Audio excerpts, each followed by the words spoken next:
Have you ever dreamed of being the smartest in school or college while also having the hottest girlfriend? The MC of this story was such a lucky guy. His girlfriend was the smartest and most beautiful girl in school, and she came from a wealthy family. But Mo had a problem. He was average in absolutely everything, including his looks and grades, and he also came from an ordinary family. That's why he often was bullied for his mediocrity by classmates. No matter how hard he tried, he couldn't raise his grades above average. And now, with the final test coming up, the one that would determine if he could get into the same college as his girlfriend, things weren't looking good. But just when it seemed like all hope was lost, his luck took a turn once again. Mo was lost in his thoughts when suddenly a screen appears in front of him. As a bright light beams from within the system, he gets startled when he witnesses a little girl congratulating him. While our boy is freaked out to see her and warns that creature not to come any closer, the system girl conveys that she is the latest high-tech product developed by Planet X, and Mo is her host candidate. If he completes the missions given by the girl, he will become her host. She announces Mo's first mission is that he should rank in top 10 of his class. While shrugging her shoulders, she says that since Mo was mentioning this to be his goal, he has to achieve it now no matter what, and if he does not, the system will be uninstalled automatically. Mo fiercely asks if the girl would get uninstalled for real, on which the girl convinces him that she is not some monster and she wouldn't give him tasks that are impossible for him. To give a preview, the system girl points her finger at our boy. Mo felt as if some sort of power is driven into him. The system girl says this is the temporary ability he could use free of charge for a month depending on how hard he's willing to work. As the girl left, a screen appeared in front of Mo. He's still being appalled for what happened, and saw that he has been provided with the ability of photographic memory by the system. He immediately sat on the chair beside his study table to test the ability he has been provided with. He read a few pages and was astonished by the fact that he remembers everything he read. He remembers that the system said it would be uninstalled if does not complete the mission. He said he would have to go back to the old days where he only used to endure ridiculous and harsh comments from others. In this moment he realizes this can be a life-changing opportunity for him, and he should seize it. He calculates that he has 14 hours to study, while 3 hours he could sleep to ensure he's in peak condition. He has 15 minutes to memorize content, 8 pages in 1 minute, which means 480 pages in 1 hour. He realizes if he memorizes the content of 2 books before the language and math test tomorrow, he can score a total of 600 points. Hien Zhang is the topper in Mo's class, and he has a total of 650 points. If Mo scores 600, he would get into top 10 of his class. Mo worked hard and kept on reading the content of the books. He skipped his meal and didn't slept properly. While he was asleep, the system girl appears and mentioned that he has worked hard enough so he is qualified for now. She also mentions there were 1072 candidates, but they have all failed because there's no use of having strongest ability if a candidate does not work hard for it. It was the test day. Xiaomo feels a little sleepy, but he does remember every content he studied last night. Juxi asks Mo if he's confident for the test, on which he replies with a satisfaction that he can score up to top 10 of his class. Juxi has an odd feeling that Mo seems different to her today, while other classmates cackles up as they hear Mo.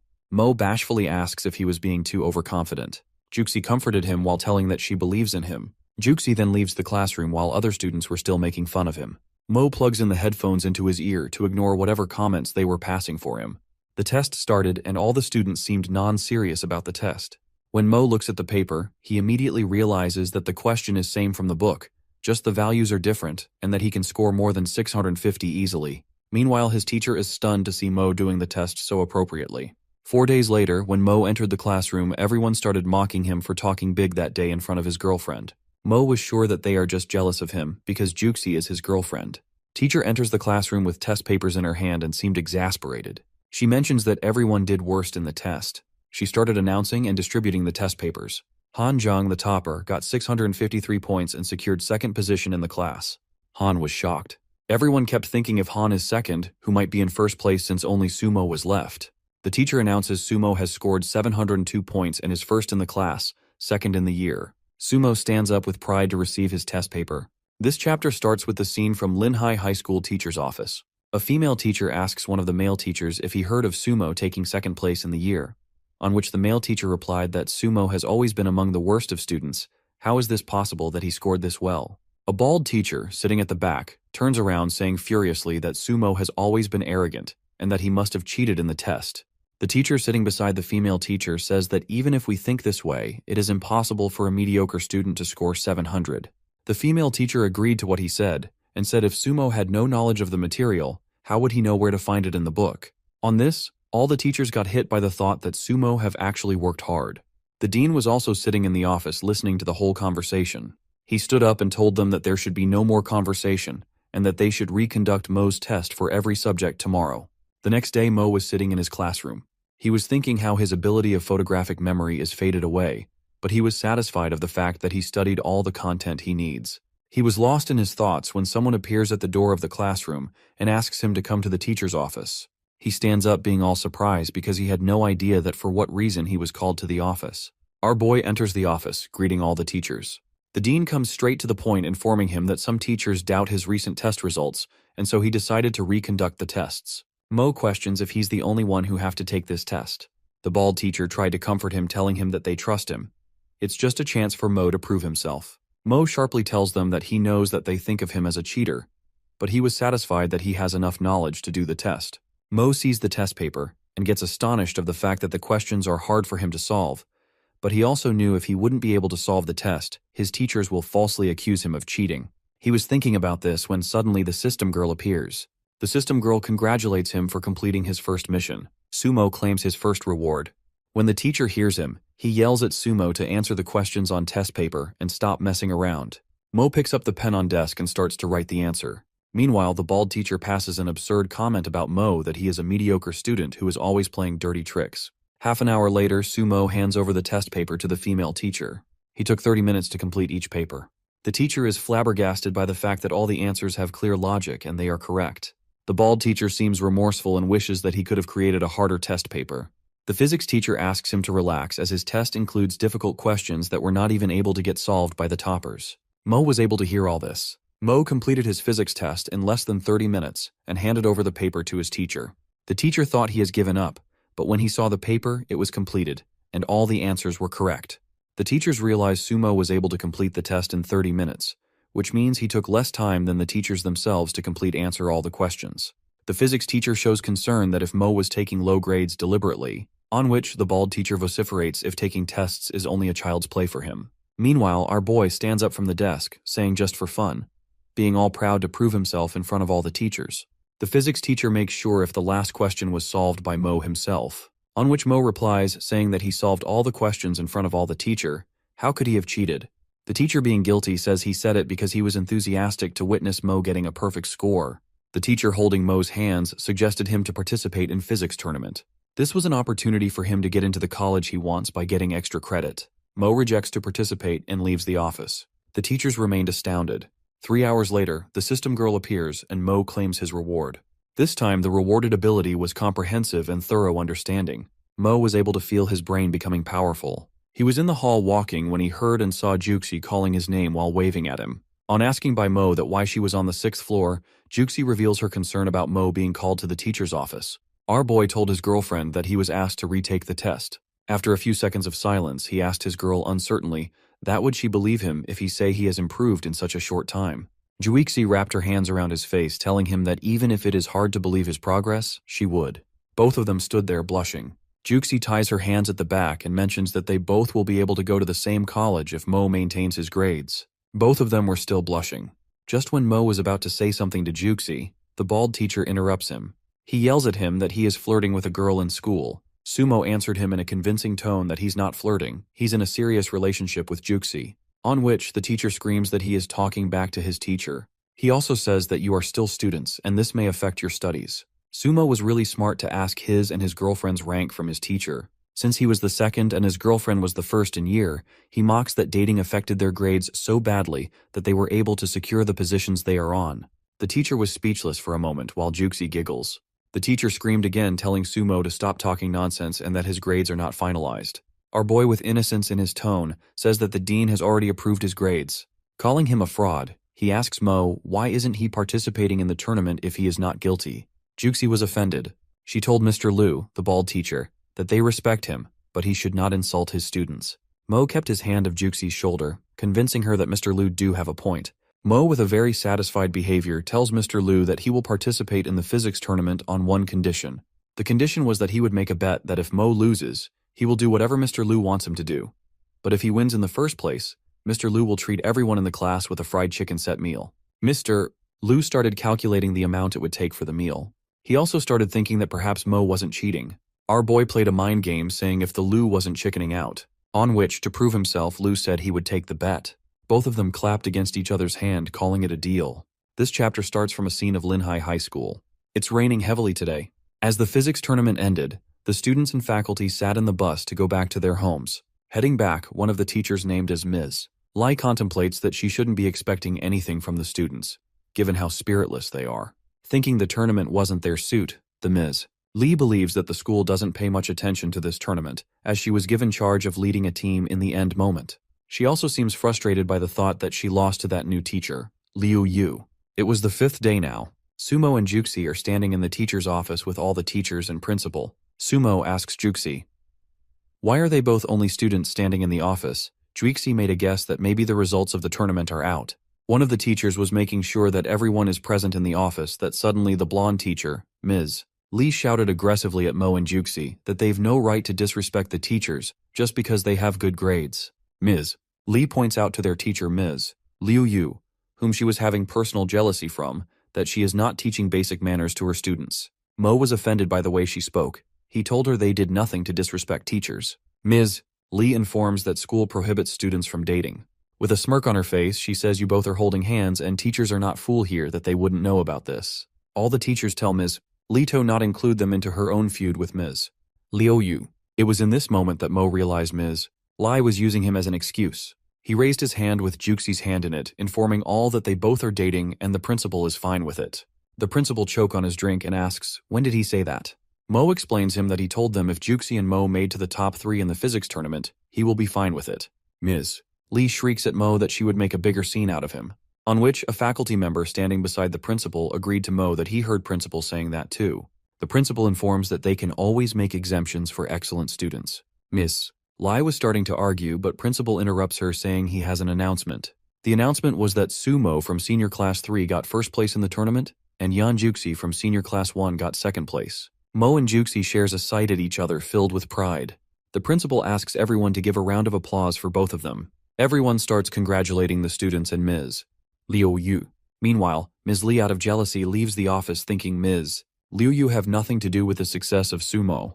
Ms. Li wishes that if she was the one to be class 3's homeroom teacher, then she would have been congratulated. Everyone leaves the meeting room. Sumo was walking with Juxi when he heard his name was called by Mr. Luo.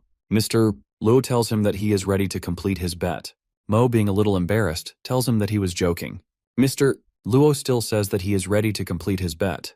He wraps his arms around Mo's shoulders and asks him to go with him. It's the moment of realization that teachers aren't always trying to make things hard for their students.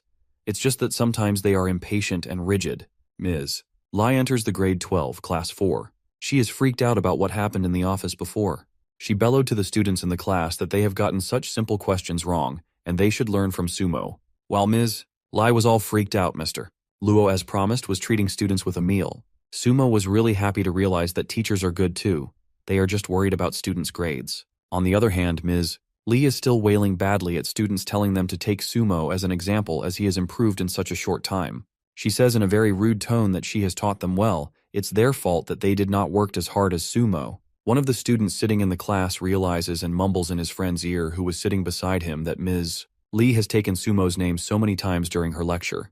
The other student present in class keeps wondering who Sumo is. This chapter starts from a scene where the system girl tells Mo that he is rewarded for completing his mission, and the reward is that his ability would be having comprehensive and thorough understanding of whatever he studies. Mo tests his ability by looking at the questions he didn't use to understand, but by the ability he was able to interpret them.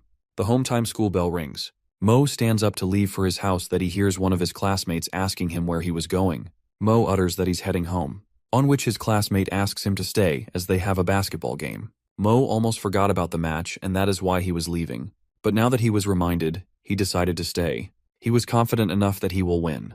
The next scene is at the basketball court where all the players are warming up to start their match. One of the players from the opposite team mocks if Mo is ready to lose. Mo replied ironically that if the boy would only keep talking or he will play too. The game started. The rule of the game was that whichever team scores 50 points first would win. Mo's opposite team was playing brilliantly that they scored 2 points easily. Meanwhile, Mo's team members got worried. They kept on asking Mo if he is all right because he was zoning out in between. Mo, on the other hand, realized that his ability of comprehending is working here too. He was able to understand the improvements that should be made to the opposite team member, Dawei's moves and flaws in his dribbles. The strongest learning system is applicable in basketball too. Dawei starts to mock on how Class 3 was playing. Mo continues to play his game, but this time he knew all the tricks and techniques and all the weak points of the opposite team players. He ran dribbling the ball and throwing it into the basket. Mo's friends were stunned by his move. He copied Dawei's pull-up jumper move but seems to be faster and stronger than him. Mo's team members were appreciating him, while on the other hand, Dawei was shouting at his team members for not covering Mo. Mo played so well that now his team was on 47 and the opposite team was still on 2. He realizes how tired everyone was at this moment, so he decides not to play, but test his basketball skills. He contemplates the direction of wind, his position, and his move. Mo, standing 3 steps away from the three-point line, baskets the ball. Everyone in the court finds it astonishing. Mo, while picking up his bag and jackets, jokes at Dawei that next time don't waste time in playing full court, just play one basket. It was the next day after the basketball match. Dawei looks at the boys playing in the basketball court and wonders how he has lost his will to play after he lost to Sumo. The audience was communicating how some guy named as Zhao is the god of basketball game because he just hit his 100th basket. Zhao saw Dawei outside the court and asks him to join him in the match. Dawei says he is not in the mood because he lost yesterday to Sumo. On hearing Mo's name, Zhao finds it familiar. Moving doing to his memory lane, he remembers that Sumo's name was mentioned by Ms. Lee on the physics tournament day 1,000 times. The next scene starts with Mo and his friend Fatty Wang walking. Suddenly a basketball comes at Mo's way with an irresistible force. Mo, being an extraordinary, catches it. He sees that Dawei is standing with a boy who threw the basketball. The boy asks, smirking, that is this Sumo, the genius from Class 3, on which Mo questions back asking who the boy is. Dawei introduces that he is Zhao Junze, and he took time out to compete with you. Mo tells he didn't want complete. He throws the basketball away and turns back to leave.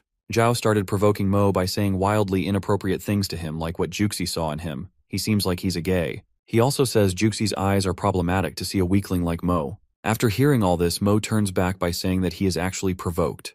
The next scene starts with the audience in the basketball court. Zhao utters that if Mo loses, he would want him to break up with Juxi and don't want to see him jumping up and down in the second grade. Mo tells that it's a 10 baskets game then, and if Zhao loses, he would want him to be his little brother. The audience, on the other hand, is appalled to see Mo competing Zhao as they think Zhao is the god of basketball and he is undefeated. The girls find him attractive for how he plays. Zhao got 9 out of 10 shot. His confidence is at its peak while he throws the ball towards Mo, telling him it's his turn. Mo catches the ball fearlessly and starts scoring. The ball's spin was really big that everyone was surprised to witness it. He kept throwing the ball in the basket and the ball kept coming back on its own without a hitch. Fatty tells how Mo did not move his feet and it's up to 9 baskets already.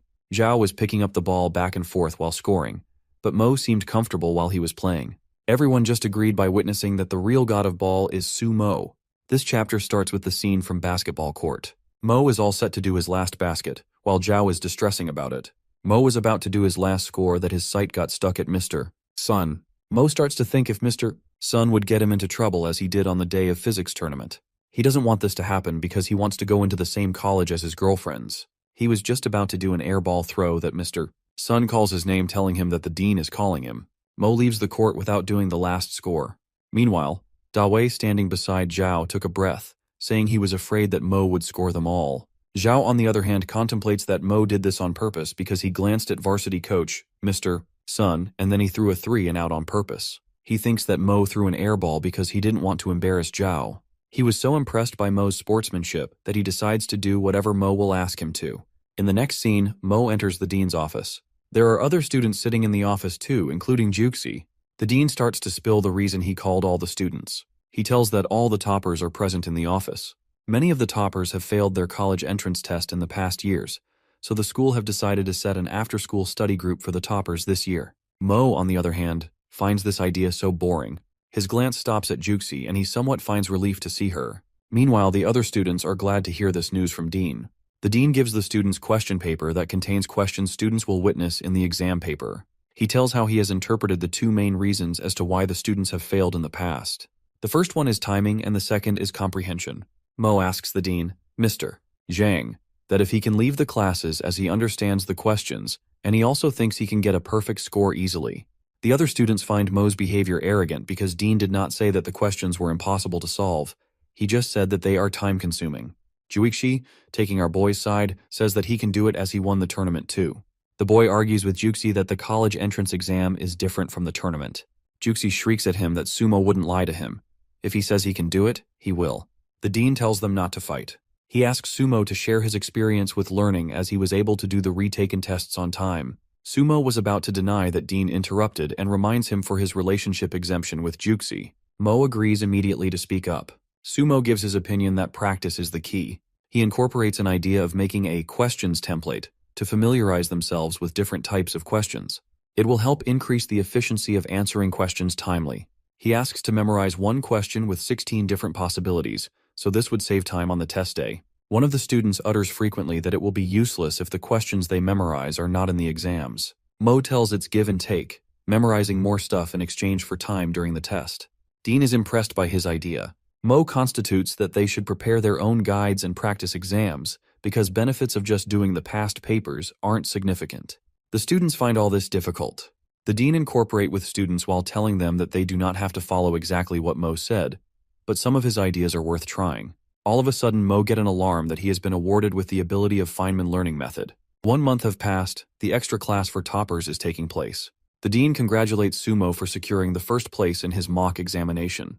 His fellow students also thank Mo for the learning method he told them. Mo was thinking about how he has the strongest learning system that made him a topper student, that his sight sat on Juxi. Juxi looks tense, so Mo asks her the reason. Juxi denies it by saying she's fine. Dean dismisses the class. Mo asks her being all perturbed. Juxi tells her that there's an uncertainty that her mom wants her to go to abroad, and so she won't be able to go to the same college as Mo. Our boy sympathizes that he will be there for her so he doesn't have to worry. In the next scene, Mo and Juxi are sitting in the living room of Juxi's house, and her mother is sitting in front of them.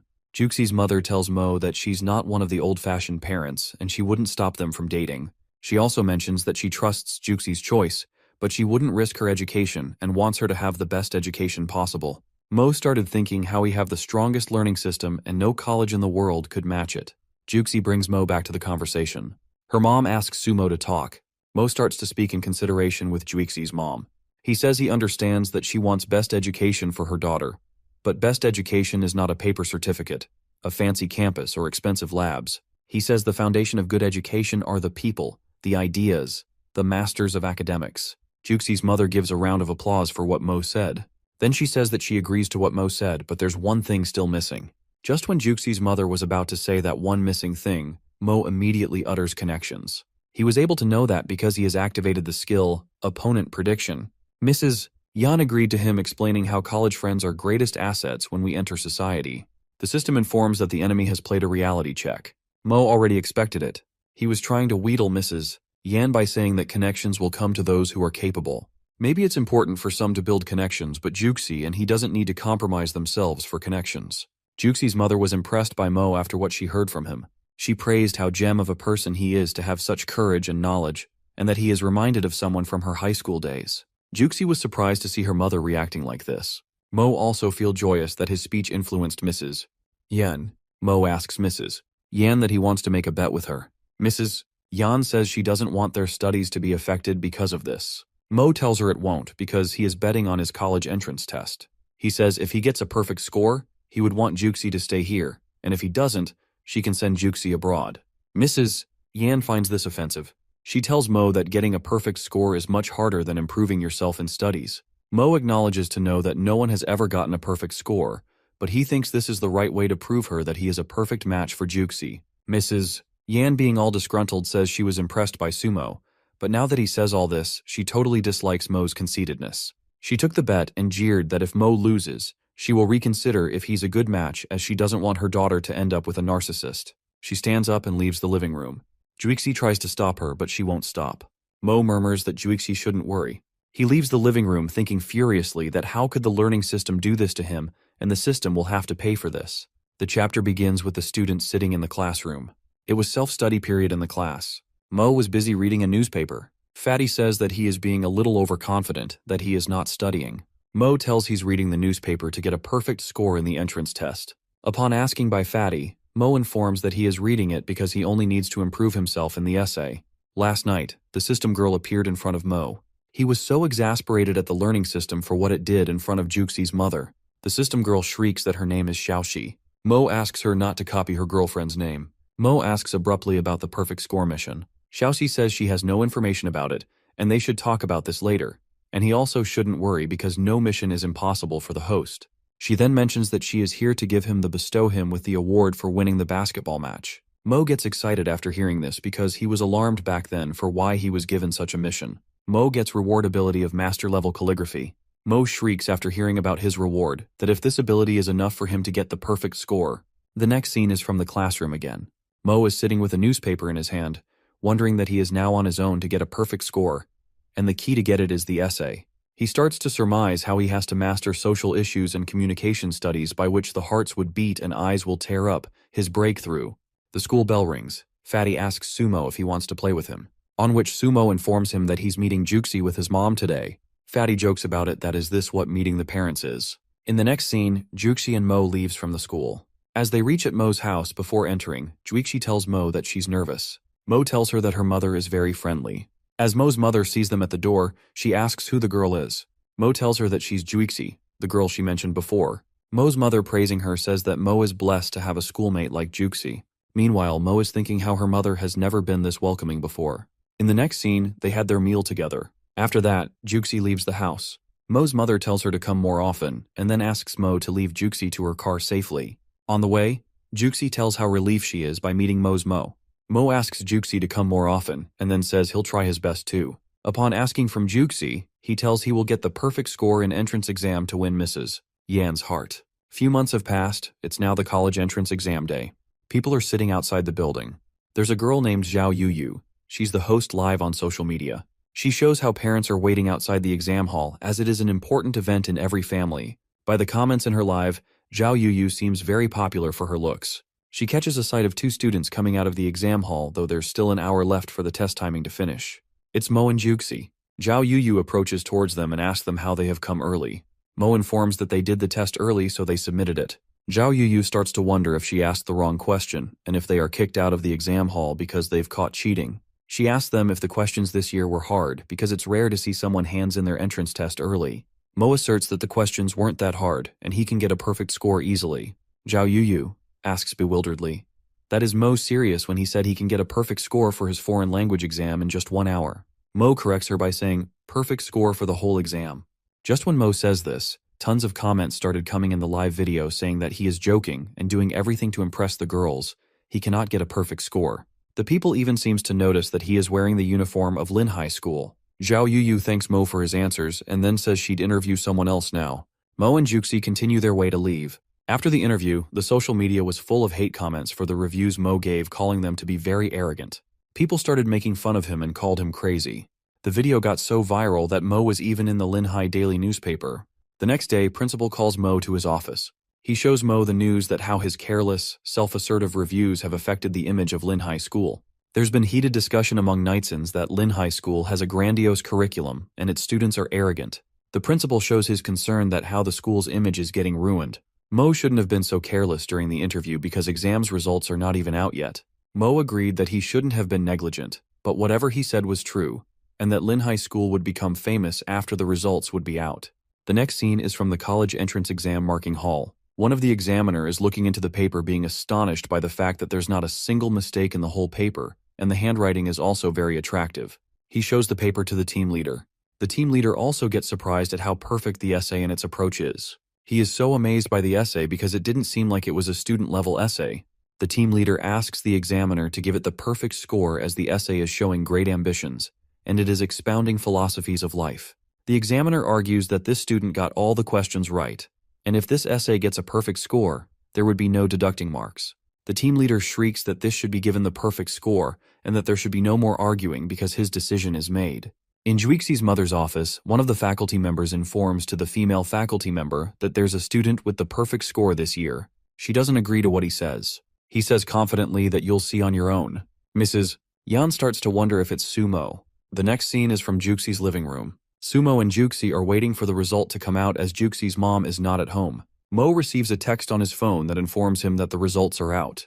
As Sumo starts to see his result, Juxi tells him that she believes in him. Mo gets all elated after seeing the results. Juxi's mother enters the house. She mentions of some news, wondering if it's true or not. Juxi welcomes her mother. She sees Sumo and he says he's sorry to bother her. Mrs. Yan asks him if he has some news. Mo, being all thrilled, tells that he got the perfect score in his test. Mo asks Juxie's mother that she doesn't look surprised. She tells she knew because Lin High School newspaper published that some student from their school got the perfect score. Mo gets all piqued at the newspaper for causing all this trouble.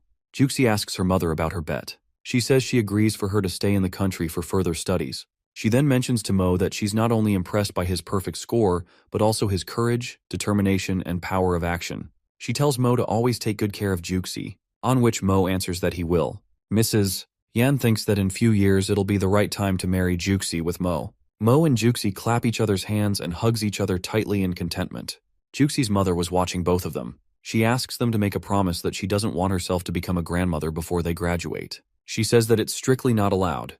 Mo and Juxie asks what does she mean by this. Juxie sits beside her mom, holds her hands and asks giggling that why is she saying this. Mo on the other hand assures Mrs. Yan that they wouldn't do anything before graduation. Mrs. Yan tells Mo that she believes in him because keeping such promise is facile than taking a perfect score in entrance test.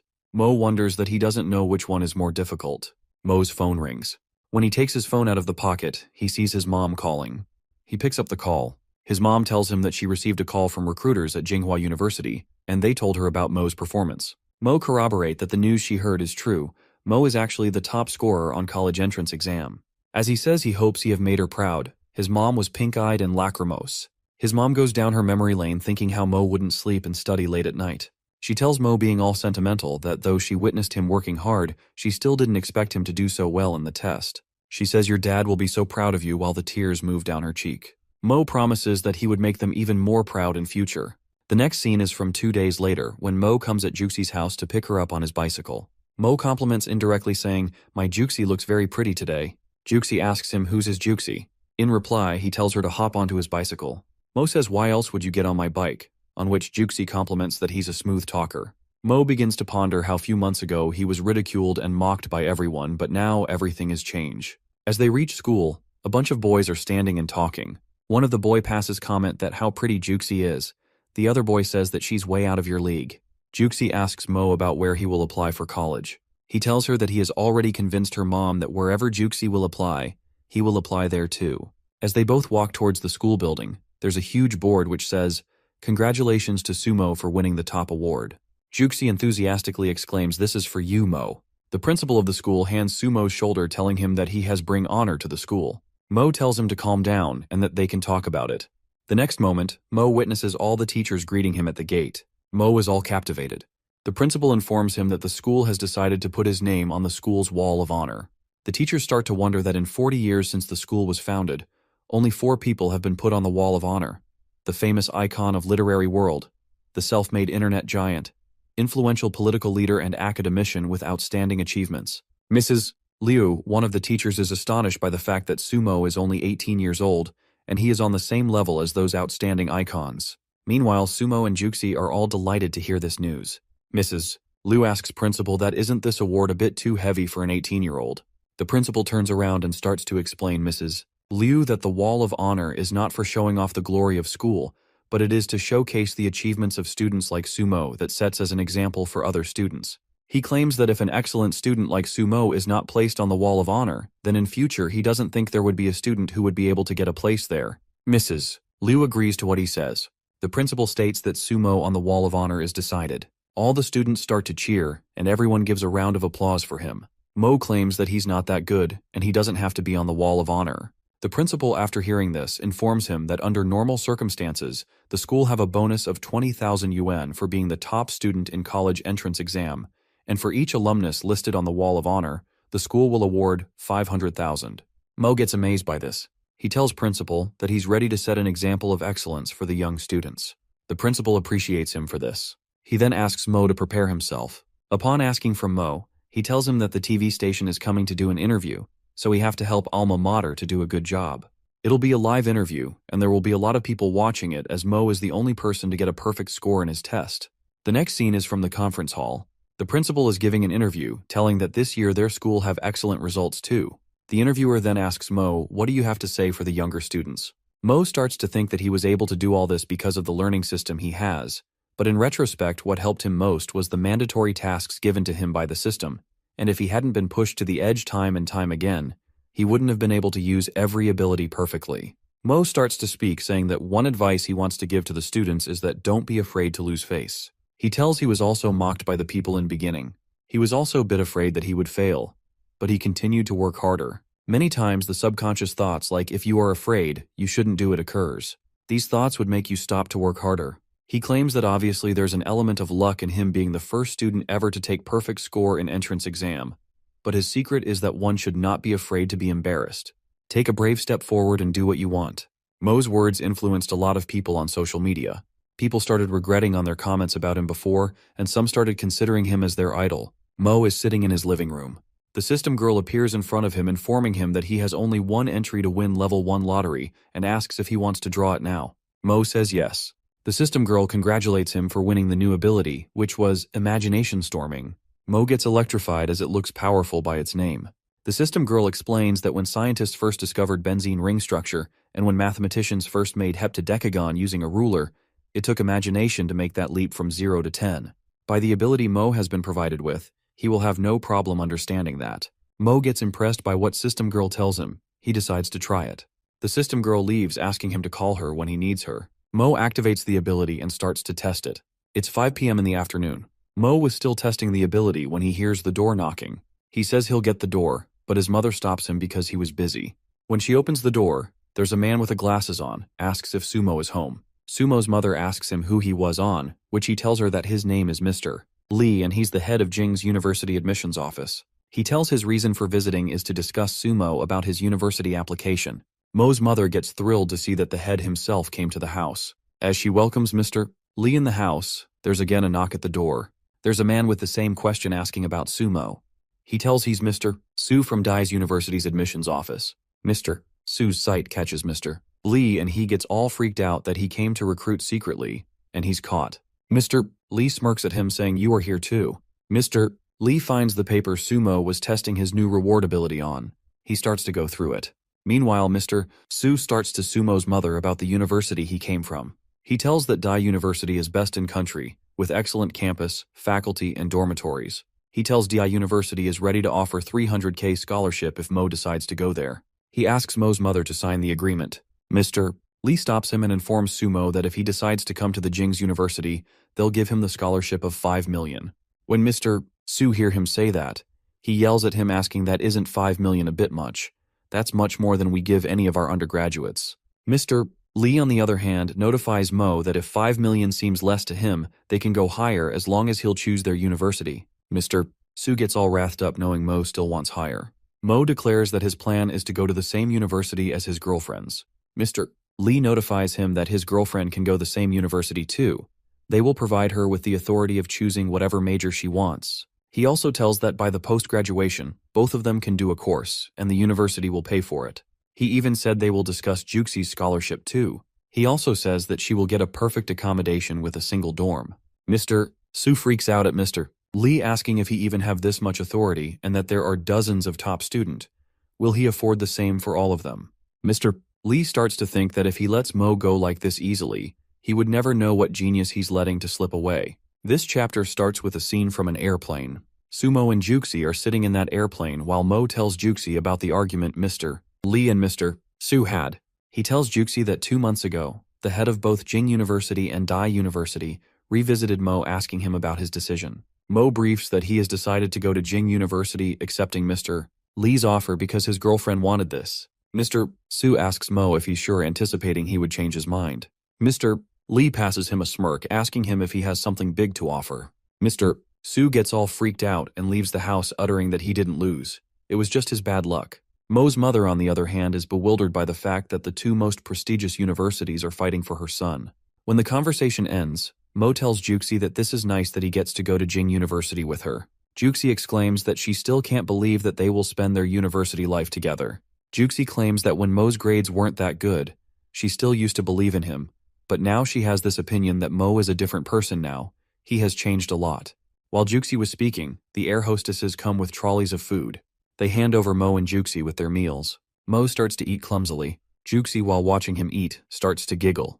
On asking from Mo, she says that Mo is not changed, he's the same. Another girl was sitting next to Juxi's seat.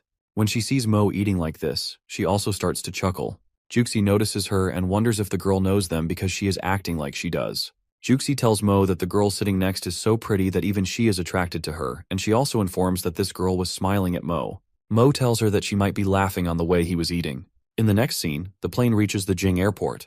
Mr. Lee is standing at the airport himself waiting for the students. He greets them and welcomes the top 3 students. The third student beside Mo and Juxi is the same girl who was laughing at Mo in the plane, and she is also a student at Jing University. He principal greets them saying it's a pleasure for them to have the top 3 scorers of Hebei province. Mo gets astonished as he was the first and Juxi was the third, which means the second position was secured by this girl. The girl says she's happy to meet the first and third scorers face to face today. She explains that her grades have always been great since she was a child. She then moves her hand forward towards Sumo, telling that it's nice meeting him. She says, "Please teach me more in future." Mo shakes hands with her and states that, "Let's learn from each other." Mo has a weird feeling that the girl is up to no good. Mr. Lee is glad that he doesn't have to introduce the girl to them. He then directs the 3 of them towards the car. He opens the door and asks them to get in. As Sumo glances at Audi A6, he starts to wonder how the treatment provided by the university is better than he thought. The girl utters, being impressed by Mo, that it's the first time that someone has a perfect score in college entrance exam. Otherwise, there are high achievers every year in this university, and tells that she is blessed to have him in his university journey. Mr. Lee directs them to sit in the car and he'll help them with their luggage. He also informs them about their paperwork, which will get done once they reach their destination. While arranging the bags in the car's trunk, Mr. Lee contemplates that it's because of Mo's forte in excellence of education that they are being chauffeured around.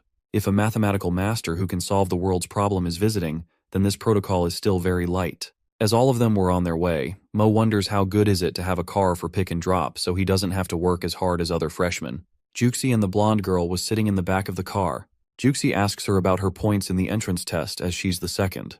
She tells that she got 736 points. Juxi, after hearing this, utters what a pity. The girl starts tittering, asking what the pity is because she still cannot be Mo's opponent. Mo sniggers, saying that it's Juxi and the girl who are 4 points apart. Mo starts to think that they two are mixing up quickly. Mo was looking out the window when he was called by Mr. Lee, who was asking about his majors and telling him that they've made this special case for him. Otherwise, the students have to choose their majors before they fill the application form. Mo informs him that he will be taking the same majors as his girlfriend's, which was foreign languages. Mr. Lee gets freaked out as he gets to know that Mo is not choosing the math department. He says that Mo is biased and would be fine with any major, but he should use his strengths. Sumo says that Mr. Lee is saying all this because he was able to witness Mo's calculations, and then asks, is arrogance that does he even think that there's a professor who will be able to teach him? Mr. Lee starts to wonder that Mo has a right point. Mo says that even if he enrolls himself in math department, it is a waste of time for him, and if he chooses not to attend the classes, it will have a negative impact on the other students around him. Mo tells him that even if he's in the English department, he could find professors to help him if he wants. Mr. Lee agrees to what Mo said and tells that with Mo's strength, it's the same everywhere. Mr. Lee pulls up the gear at one point and informs the students that they've reached their destination, the Jing University. The students get amazed at how beautiful the campus is. Mr. Lee asks the students to go to their dormitories first. Meanwhile, he will check in for them. Juxi tells him to meet at lunch after freshening up. Mo is all geared up and excited for the long-awaited college, which is just about to begin. Mr. Lee directs the way to students towards their dormitories. Mo drags his luggage and reaches to room number 403. As he opens the door, he is greeted by all the other students who will live in the same sleeping quarter. One of the boys from them greets Mo, introducing himself as Zhao Tian, native of Imperial City. He introduces that the skinny one is Zhang Xiaochuan and the fat one is Wang Fei. He informs Mo that they were discussing about who will be the boss of the dorm. Zhang Xiaochuan contemplates and tells that whoever is older will be the boss. Wang Fei argues with him, telling him to not be vulgar, and let's decide the boss grades-wise. Whosoever have higher grade will be the boss. Both Zhang and Wang started contending. Wang Fei tells that his grade is 707. He utters overconfidently that he doesn't think that someone would have scored above this. Zhang bursts into laughter and asserts that he got 708, just one number above his grade. Wang gets all freaked out at how unlucky he is. Xiaotian passes a fake cough to get the attention of Zhang and Wang. He then claims that he got 716 in his entrance exam. Both of them gets dumbfounded after listening to him. Wang says that with this score, Zhao must have secured the first prize. Mo is listening to them while arranging his stuff. Xiaotian chuckles, telling Wang that he can calm himself down and be the boss. Wang asks Sumo about his grade in the entrance exam. Mo informs them that he got 750 in the entrance exam, being unconcerned if he will be the boss or not. When he tells his score, none of them believes him. Mo tells them to check it online if they don't trust him. Zhao takes his phone out of his pocket and all three of them starts to see the score. All of them get stunned when they witness the score by themselves. Zhao was amazed at how all the good scorers are in the same dorm. While Mo receives a text from Juxi to come downstairs. Mo tells Juxi from the window that wait for him, he's coming. All the other boys come at the window to see who Mo was talking to. When they see Juxi, they all get amazed at how attractive she is. They start to call her beautiful, and that she definitely the school beauty. Wang Fei asks Mo his relationship with Juxi. Mo informs them that she is his girlfriend, and if they want to have dinner together later, they should let him know. All of them gets astonished when he tells them that she is his girlfriend. Zhao Tiang says that without any debate Mo is now the boss of this dormitory. Wang and Zhang tells him that they are all family now and there should be no secrets between them. Mo was unaware of the secrets they were talking about, so they informed him that they are talking about secrets of picking up girls. While going downstairs, the boys keep asking Mo to teach them how to get the girls. Mo said he would, but first he wants to have lunch. When the boys' glance reaches the girls with Juxi, they all get exhilarated. Enron, the girl from Plain, utters at Mo calling him Mr. Scholar that they are waiting from long, and they are hungry, so they should hurry. Zhang seems so impressed when he says that he only expected to have lunch with Sumo's girlfriend only, but there are other pretty girls too. Wang Fei says in elation that they also have a chance to get a girl. Zhang gets all conceited and approaches Enron. He greets the her and tells that his name is Zhang. Wang Fei gets along and tells that his name too. Enron gets uncomfortable and asks Sumo how long will she have to wait in taunting tone. Zhang and Wang gets disappointed. Zhao Tiang sighs and asserts himself contemplating that they are inexperienced, and according to his math, the girl they were trying to approach is out of their league, and the girl they should actually appeal to this girl standing beside her who was short and wore glasses. Zhao greets the girl and introduces himself. The girl greets back. Juxi on the other hand chuckles and utters at Mo that his roommates are so funny. Mo awkwardly tells Juxi, let's find a place first. In the next scene, all the girls and boys are sitting in the restaurant and are having hot pot while having chit-chat. Mo perceives that the guys were eager to come at hot pot restaurant because they wanted to see the girls sweating. Juxi offers Mo to eat hot pot ball from her hand. Mo eats and then thinks that having hot pot was not that bad idea. They were having lunch while Zhao Tiang informs them that there would be a military training for all the students, and he has heard that this year the trainers are very strict. He also warns that all should be careful. One of the girls anxiously says that she is terrified of military training, and the other girl worrisomely says that her skin will get tanned and that she doesn't want to do it. Zhao declares that we will have to prepare ourselves, and for that if the girls need help, they have prepared all kind of posture correctors. The girl shows gratitude and asks to exchange numbers. Juxi utters that she doesn't want the help. Mo says that he doesn't want it either. Zhang asks the reason, and Mo states that they don't have to do the military training. Zhao Tiang speaks with confirmation that he is from this city and he has never witnessed getting special treatment, not even the kids of great leaders. Mo tells that he especially is recruited and so he will be benefited. Wang Fei tells that maybe it's because he got the perfect score on entrance test. The girls are astonished to hear that Mo has a perfect score because according to them, whenever they hear someone got perfect score, it's either perfect score in particular exam or in the Hainan province. Zhang verifies that he actually got a perfect score. They can witness it online. Wang Fei agrees to what Zhang speaks. Zhao Tiang derogates that he will always be a sidekick if he stays around Mo. It's evening now, and the boys have returned to their dormitory. They're all sitting and having a conversation when Zhang suddenly comments that he never expected there to be so many pretty girls in their class. He then calls all the girls goddesses. Wang adds that since Juxi is Mo's girlfriend, they are left with Enron. He asks Mo to tell Juxi to introduce Enron to him, as she's so pretty, and he's sure all the other boys will like her too. Zhang complains to Mo that he shouldn't listen to Wang, as he's been badmouthing him, and insists that Mo should introduce Enron to him. Mo responds that it's been less than 24 hours since he and Juxi met Enron. How could he possibly handle the introduction? Xiao suggests that Mo create a group chat. Mo, confused, asks what group chat he's talking about, since he knew there would be a class group chat created tomorrow, on their first day. Xiao explains that this group chat is specifically for the boys in their dorm, and the girls in Juxi's dorm. Mo then understands what Xiao means and says that he'll ask Juxi. The others start calling Mo the best boss, and get excited when Mo begins texting Juxi. In the next scene, a group chat is created with the title Team Tackling Uni Life by Zhao Tiang. In the chat, everyone greets each other. Zhao Tiang informs them that this group is for sharing tips and techniques for military training, as they had discussed before. He also says they can help each other with any problems they encounter during university life, and they can ask Genius Sumo for help with studies. Sumanai is impressed by all these benefits. Watching Sumanai's replies, Zhao begins to think she might be interested in him too. Meanwhile, Mo puts his phone aside and says he's going to sleep. The other three boys continue using their phones. The next day, as Juxi enters the classroom, all the boys start admiring her beauty. They wonder who she is and compliment her looks, making assumptions that they'll win her over as their girlfriend. When Mo enters the classroom, Juxi waves at him and tells him to sit next to her. Mo sits beside her. The boys start whispering, wondering why she asked Sumo to sit beside her. Wang Fei tells them that Juxi is Mo's girlfriend. All the classmates are disappointed.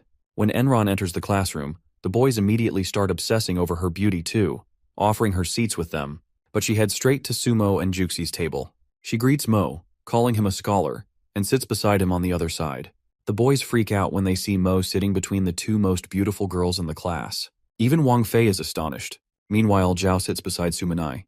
Sumo asks Enron why she decided to sit with him when there are other empty chairs in the room, because he feels like the entire class will hate him now.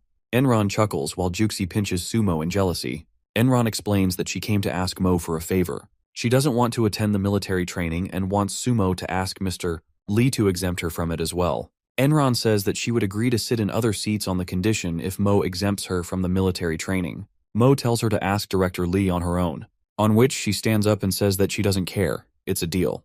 Juxi seems to be growing resentful of how she's speaking to her boyfriend. Enron gets up from their seat and moves to sit elsewhere. Meanwhile, all the boys in the classroom get their hopes up again for Enron. The teacher then graces the class with her presence. All the boys are amazed at how beautiful she is as well. They start to think about how this university is filled with such beautiful women. She greets the class and warmly welcomes them, introducing herself as Liu Feng. She then asks all the students to give a brief introduction. She points out a student to start introducing himself. He introduces himself as Xu Hongkai and tells that he is the 4th place in year's college entrance exam in Beihai province. He tells that his hobby is music and basketball. Xu Hongkai's real deal was to get girls easily, and that is why he chose language department. His main target was to get Enron. Everyone else give their brief introduction. On Enron's turn, she only tells her name. The teacher gives explanation that Enron got 2nd position in her college exam in Jingbei province. The boys got impressed after hearing Ms. Feng. Some starts to mock at Hongkai for being on 4th position and still having arrogant attitude. Juxi stands up and introduces herself. The teacher tells students that Juxi's results are impressive too, as she got 3rd place in Jingbei province. All the other students get stunned after hearing this. Sumo get up and makes himself known. He introduces himself with his name and his hobby that he is also a basketball player. The teacher adds up that Sumo secured 1st place in Jingbei province and the first ever student to get the perfect test score. The teacher proposes that she would want Sumo to be the president of class. All the student freaks out at Sumo. One of them shrieks at him that why didn't he choose computer science or finance as his field. At the same time, the professors are discussing about recruitment of Sumo in foreign language department. One of the professors suggests that if Sumo is able to solve world's difficult problem, then can he solve the BYD speculation? Sumo and Juxi were walking down the corridor when Juxi congratulated Mo on becoming the class monitor. Mo, however, felt a bit anxious as he had never held such a position before. Juxi reassured him, encouraging him to give his best. Mo then asked Juxi for her opinion on the deal Enron had proposed to him earlier that day. Initially, Juxi appeared envious, but Mo assured her that he would reject the offer if she felt uncomfortable. Juxi, however, advised that since they were from the same province, they should support each other. Mo stated that he would discuss the matter with Mr. Lee and left to find him. Upon entering the office, Mo overheard an intense argument between Mr. Lee and Professor Chen, with the latter arguing that while it was important to present a positive image of the university, exaggeration was unethical. The head of the university was present, observing the exchange. Mr. Lee attempted to defend himself, insisting he would never deceive the professor. Mr. Chen, however, retorted that if Mo was truly as exceptional as claimed in solving mathematical problems, he should have chosen the math department instead. Mr. Lee firmly responded that it was not his place to dictate Mo's academic path. Mr. Chen, growing agitated, warned Mr. Lee that such lies could tarnish the university's reputation. Mr. Lee, now visibly frustrated, demanded Mr. Chen to stop making ridiculous accusations in front of the head, emphasizing that a perfect score on the entrance exam was irrefutable proof of Mo's capabilities. Mr. Lee's gaze fell upon the door, and he realized Mo had been standing there the entire time. Mr. Lee, now addressing Mo, asked why he had come.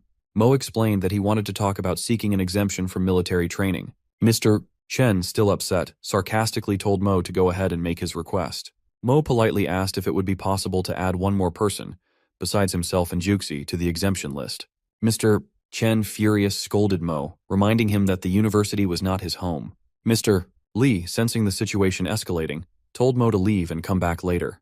It was then that Mr. Chen recognized Mo as the student who had scored the perfect exam result. Demanding Mo to follow him, Mr. Chen took hold of Mo's arm, dragging him toward his office. Mr. Lee, worried that Mr. Chen's fury might lead to mistreatment, urged the head of the university to follow them with him. The head, however, calmly remarked that a good anvil does not fear the hammer. He added that if Mo could convince Mr. Chen, only then would he be granted special treatment. He instructed Mr. Lee to attend to other matters. Once in his office, Mr. Chen instructed Mo to rewrite his proof for the BYD conjecture. At first, Mo considered ignoring the request and running away. However, as he gazed at his hand, the office, and the medals displayed around him, he realized that Mr. Chen was a respected scholar who had dedicated his life to science and the nation. Mo resolved to complete the task. After some time, Mo finished his work. Mr. Chen, upon reviewing the papers, was left speechless by the brilliance of the proof. Mr. Lee and the head of the university knocked on Mr.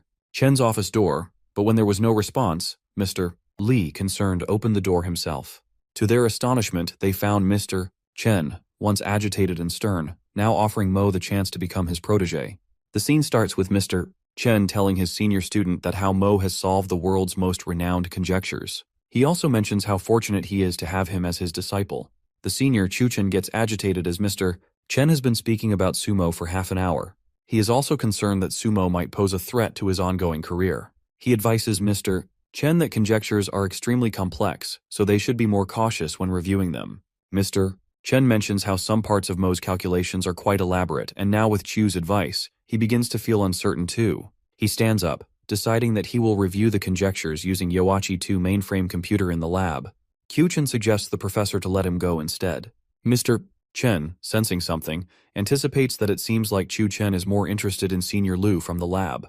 At this, Chu Chen becomes awkward and says that he just admires Senior Liu's talent. Mr. Chen agrees to let Chu Chen go instead and begins writing a letter. He warns Chu Chen not to mention Sumo's name if there are any errors in the calculations, as it would harm his reputation. Having already criticized Sumo in past, he is determined not to repeat his mistake. Meanwhile, Chu Chen grows increasingly irritated as Mr. Chen has mentioned Sumo's name over and over in front of him. Each mention feels like a sharp reminder, heightening his agitation. He enters the computer lab, greeting Senior Liu. Senior Liu is a very talented individual, has made her debut international, garnering recognition for her intelligence. Chen hands her the papers, explaining that Mr. Chen has asked to use Yaoqi 2 to review these questions. As Liu goes through the papers, she immediately spots BYD conjectures. Initially, she assumes Mr. Chen had them solved. However, to her astonishment, she finds out a fresher named Su Mo has tackled the problems. Chen freaks out, unable to understand why Mr. Chen would mention Mo's name in the letter. Senior Liu, on the other hand, is amazed by the fact that Mr. Chen, who once considered email a hassle, has invested so much time in writing this letter for Mo. With resentment in his heart, Chu Chen begrudgingly compliments that Mo is actually good. But out of jealousy, he adds that he has heard from people that Sumo chose the foreign language department over mathematics department because he was scared that his fake grades would get caught. Just to clear his stance, he denies the rumor and gives opinion that Mo might didn't chose the math department because he is talented and wealthy. Liu offers her opinion, calling Mo an arrogant student. She adds that whether these equations are tackled by Mo is still a debate. With his overwhelming jealousy, Chu Chen contemplates that he wouldn't let Sumo to be Mr. Chen's second disciple, and that he would report to International Mathematic Union for Mo's academic falsification, which will destroy his image. Meanwhile, at the male dorm, the boys are busy cleaning. Jiang Shouchuan and Wang Fei get into an argument over who should sweep the trash out of the room, each insisting the other to take the task. As their voice rise, Mo intervenes, ordering them to stop fighting and finish their task so they can head out for dinner. Zhao Tiang, with a sarcastic tone, tells them to stay quiet as the monitor has instructed them. After a brief gaze at Zhao, Zhang and Wang turn to Sumo, complaining him that Zhao is being sarcastic. Zhao denies their accusation. Sumo sensed flattering. He asks why Zhang and Wang have been messing with him. Zhao Tiang agrees to Mo, sarcastically suggesting that they are trying to butter up boss to get closer to Enron from their class. Zhang defends himself, insisting that they would never do such thing to their boss. Zhao Tiang informs Sumo that in real someone from the class is bad-mouthing him behind his back. Mo denies, as he felt no such thing. Zhao gets staggered by seeing Mo being calm about it. Sumo insists that he is impervious for what assumptions people make about him. All the boys find Sumo's behavior impressive. During the conversation, Sumo's phone buzzes with a new message. He glances down and reads a text from Enron asking him to help her exempt from military training as he is the monitor. Sumo's expression shifts immediately, sensing sarcasm in her text and realizing that Enron is mocking him, basically playing a game at his expense. The scene begins in a room with high-tech machineries. Senior Lu exits the room and hands over the papers to one of the workers. She asks to inform Dean Chen that the verification has been completed successfully. Curious, the worker asks what the papers are. Lu tells him that they are the BYD conjectures. The worker agrees to take them to Mr. Chen. As he begins walking, his gaze falls on the papers and his feet comes to a sudden stop. Astonished, he reconfirms in disbelief that are these really BYD conjectures. Lu, visibly frustrated, responds sharply so the worker leaves immediately without another word. Senior Lu mulls over in rage that whoever tackled the BYD conjectures should not be the fresher Mo, because if he is the one, he would never comply with academic dishonesty. 6 hours later, Mr. Chen and Mo are on their way to the high-tech room, where Mr. Chen explains that it houses state-of-the-art mainframe computers that Mo will frequently use for his project research. Excited, Mo asks if Mr. Chen will show him the Yaoqi too, at which Mr. Chen replied that this is, in fact, the main reason he brought Mo here. He adds that he also wants Mo to meet another genius of the university. As Mr. Chen opens the door to the room, he says to Senior Lu sitting inside, "So, you're here." Noticing her focused in work, he adds, "You're hard-working as ever." Senior Lu greets Mr. Chen. Upon seeing Mo, she asks, "Who is this?" Before Mr. Chen could say a word, Sumo recognizes Senior Lu and then greets her and introduces himself. As he extends his hand for a handshake, Lu folds her arms, ignoring his gesture. Rudely, she speaks that one must be down to earth when it comes to academics. The ways of the world won't get you far. Mr. Chen gets bewildered to hear Lu's impertinent tone. Lu harshly keeps the papers on the table and informs Mr. Chen that she went through the BYD conjectures and she has some new ideas regarding it. Fretful Mr. Chen sensed bitterness in Lu's tone. He takes the papers from Lu and hands it over to Mo, asking him to go through them. Lu grows angry at Mr. Chen for showing the papers to Mo. Mo sensed bitterness from Lu, contemplating that she is targeting at him. In this moment, Mo gets notified by the system that to become a genius, he would need a fellow traveler on his journey, and that fellow traveler would be Lu Wangyu. Mo ruminates at how will he become intimidating in front of Lu. Deliberately, pointing on the paper, he tells Mr. Chen that one of Lu's ideas won't work. Lu freaks out at him for saying that. At this, Mr. Chen agrees with Mo and tells him to examine the third paragraph. Mo, changing his statement, asserts that he thinks Lu's ideas are advantageous too if they look them from a different perspective. Mr. Chen asks for an explanation. Mo starts to explain. In the next scene, Mr. Chen appreciates him for his idea. Senior Lu, changing her opinion about Mo, expresses her fascination towards Mo's approach of the idea. Mo tells her that he got inspired in the moment. Lu, lowering her face, expresses guilt and apologizes to Mo for misunderstanding him. She then faces Mo, asking him why did he chose foreign language department over mathematics department. Mo asks her in a polite tone that what does she think university is. Lu answers confusingly that university is just university. Mo explains to her that neither the courses nor the learning system is important in the university. He adds that he doesn't think the major he chose will affect what he actually wants to study, because then there would have been no option to go for a different postgraduate field. Lu argues that choosing math would provide him great opportunities, at which Mo informs her that he chose the language department just to keep his girlfriend close to him. Adding to this, he exclaims that we are students, but first and foremost we are humans with feelings and emotions. Adding to his debate, he mentions that if it wasn't for Juxi, he wouldn't have been this desperate to be in the perfect university, and the leaning system wouldn't have stayed with him. Mr. Chen places his hand on Lu's shoulder and tells her that he has long intended to address this, that Lu has not connected with her parents since 6 months. He adds that excessive stress can narrow one's thinking, so relax to think more flexibly. Senior Lu feels encouraged and shares that she never really thought of learn this from Mo. Immediately after this conversation, Mo is notified by the system that he has accomplished his mission. In the next scene, Mo is sitting in his dorm. He gets a notification from the system to collect his mission reward. Excited, Mo clicks at the screen to collect his reward. He discovers that he is rewarded with a new ability which is discerning eyes. Curious, Mo starts to wonder what will happen with the new ability. In the next scene, Chu Chen is standing outside the laboratory when he overhears some students discussing how a student from this student managed to solve one of the top 5 conjectures of world. A wave of irritation sweeps through him after listening to them. He turns his gaze to Senior Lu approaching him. Overjoyed and curious, Chu Chen asks the reason for why she is not working in her lab today. She informs that she is implementing on the suggestion given to her by Sumo and Dean Chen. Out of jealousy, Chu Chen sarcastically compliments Mo, suggesting that he should focus on himself before pointing fingers at other. He adds up saying, "This kid became famous by chance and now believes he is the best." Senior Lu stops him for making such harsh comments and informs him with affirmation that Sumo has actually got a real talent. Turning her back, she bids farewell and leaves. The moment she leaves, Chuchen, full of rage, contemplates that he wouldn't leave Mo alone. In the next scene, Sumo is sitting in his dorm room study table. He places 2 cards backwards. Astonished, Sumo realizes he is able to see the face of the card. He figures out that with his new ability, he's become a human X-ray. With enthusiasm in his tone, he calls Wang Fei to come and change the order of the cards and keep the faces of the card hidden. Wang Fei assumes that Mo is doing a magic trick, so he turns around and do as he says. Wang shuffles the cards and faces the backside towards Sumo. Using his ability, Sumo reveals the card numbers. Baffled, Wang Fei compliments Sumo, marveling at how amazing he is, then asks how he did it. Mo giggles and sarcastically claims that he has discerning eyes. Wang Fei remains in disbelief, wondering if the cards are marked. Meanwhile, Mo is amazed by the new ability the system has granted him. While Mo is lost in thought, his phone rings. He answers the call and greets Dean Chen. Distressed, Dean Chen urgently asks Mo to come to his office in worrisome tone. Mr. Chen informs Mo that someone has anonymously reported him for academic dishonesty, and the International Union is in the conference room investigating. He adds that they insist it's someone else's achievement, regardless of whether there's proof.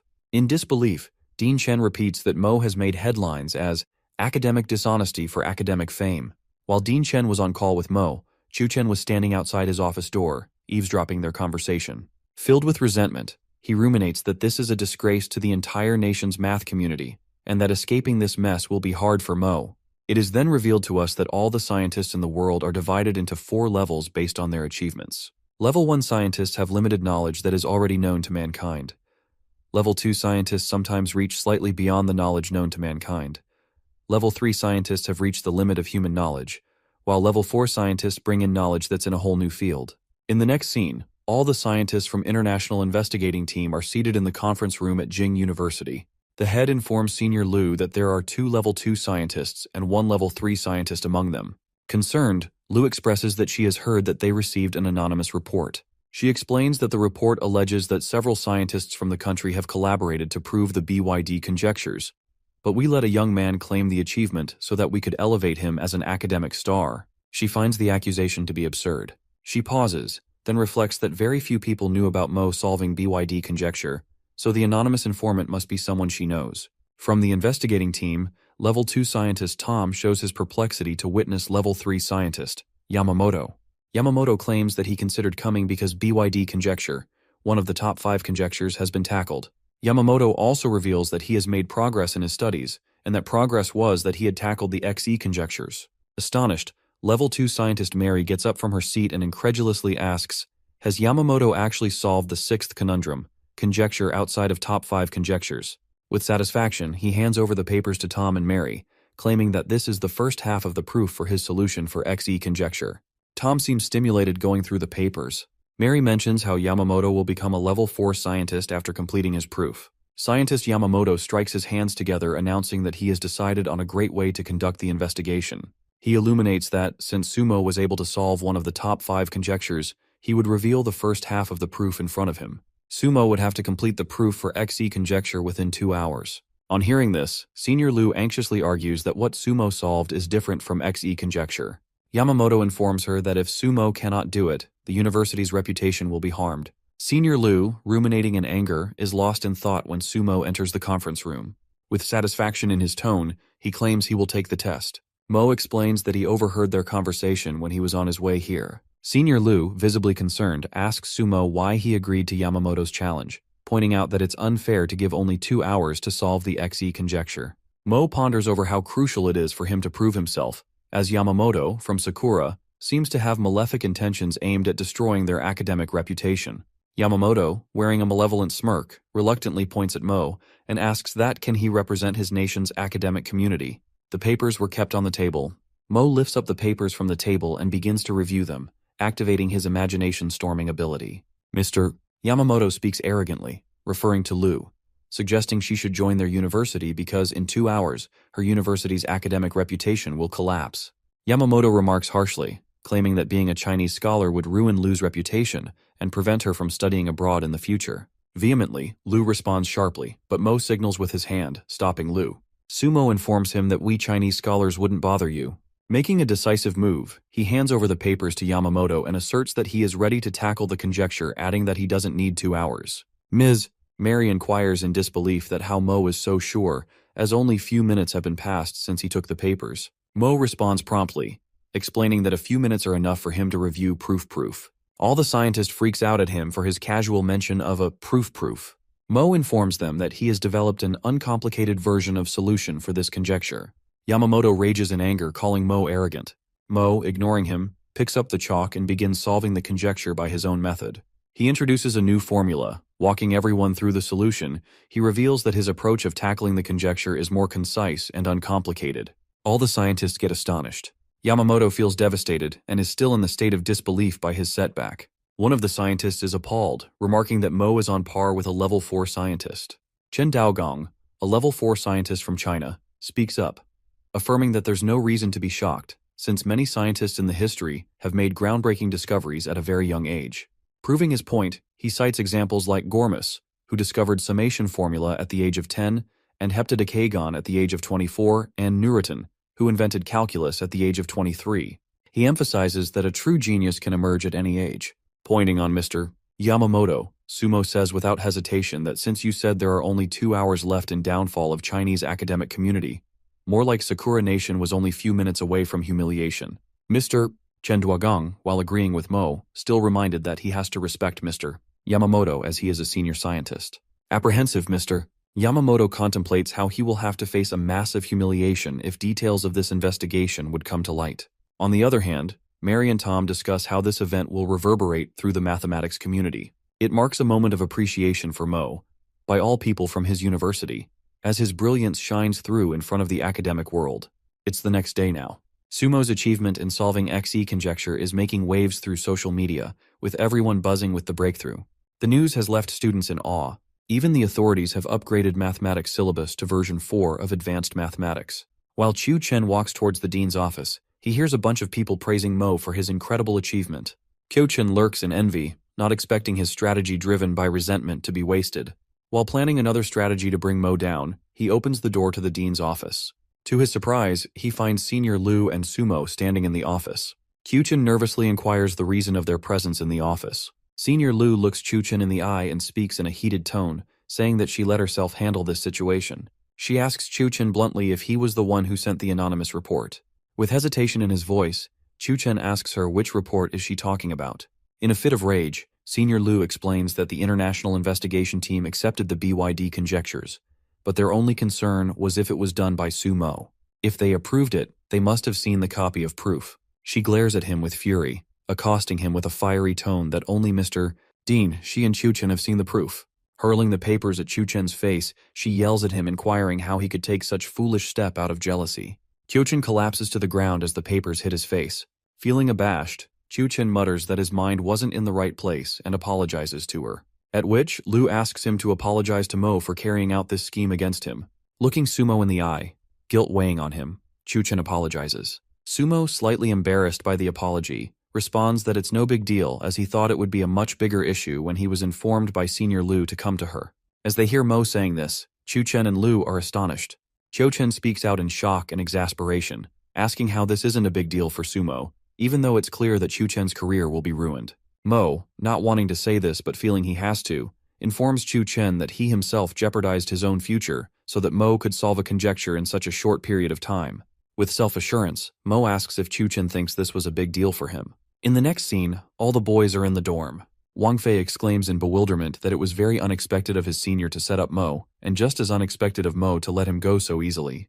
Zhang compliments him, saying he is so cool, and adds that he heard that the old man from Sakura couldn't even explain himself because Mo was able to complete the challenge he gave. Wang, agreeing with Zhang, says excitedly that he can get girls' number if he tells them that Sumo is his roommate. Sumo finds their reaction to be an overreaction. He decides to treat them both to dinner and informs that he has just received his bonus. Zhang, in astonishment, inquires what bonus he is talking about. Mo informs them that he received a bonus for solving the conjecture, and now he has a few millions. Zhang and Wang are stunned by Mo's words. The conversation quickly shifts as Mo asks them where Zhao Tiang is. Wang informs him that he went to play a practice basketball match against Dai University. Mo, curious, wonders if Zhao is truly talented enough that he managed to join the team as a freshman. Wang explains that they only recently discovered his athletic side, but despite being excellent in both academics and sports, Zhao is still incomparable to Sumo.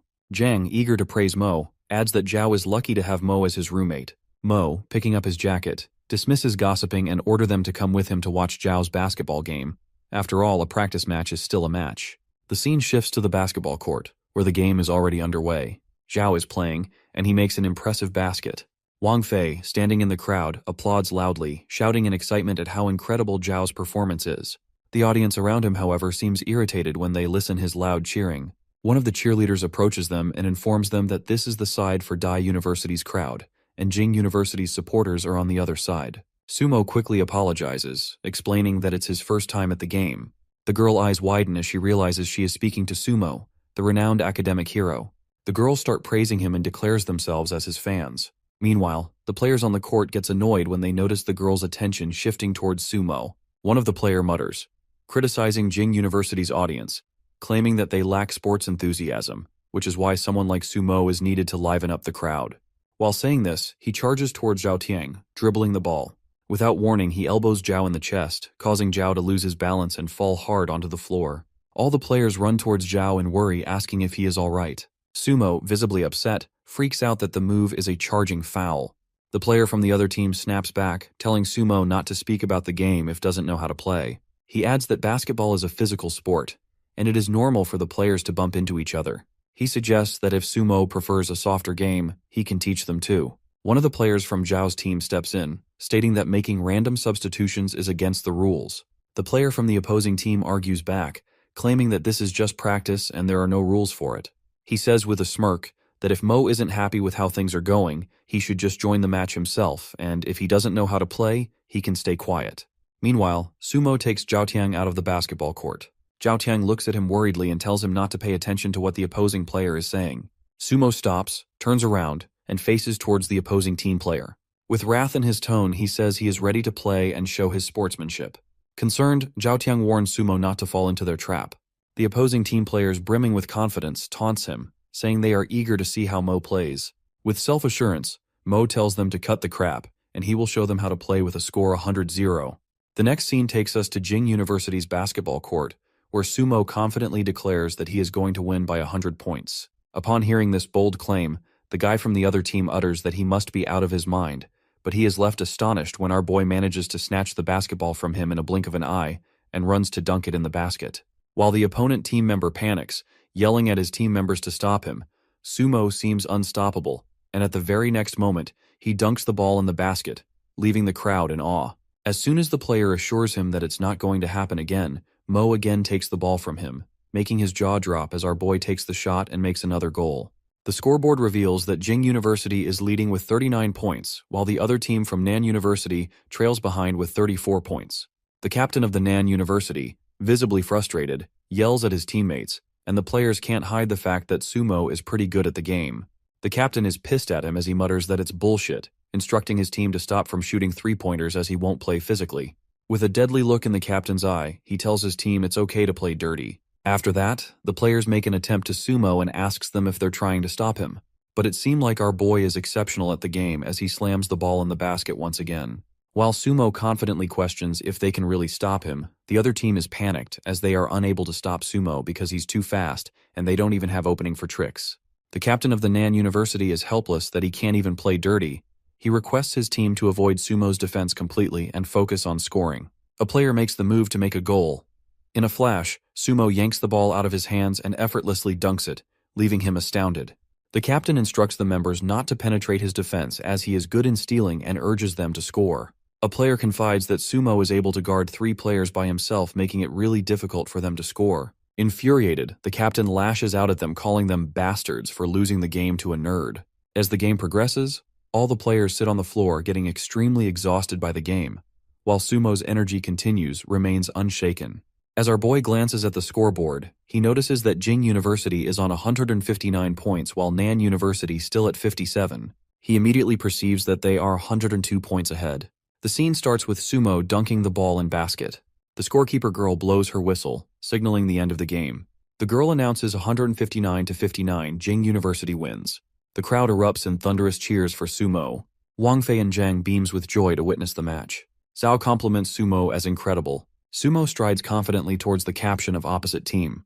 Looking him straight in the eye, Sumo confesses that he knows Zhao Tiang was elbowed on purpose, which makes it clear that as you sow, so shall you reap.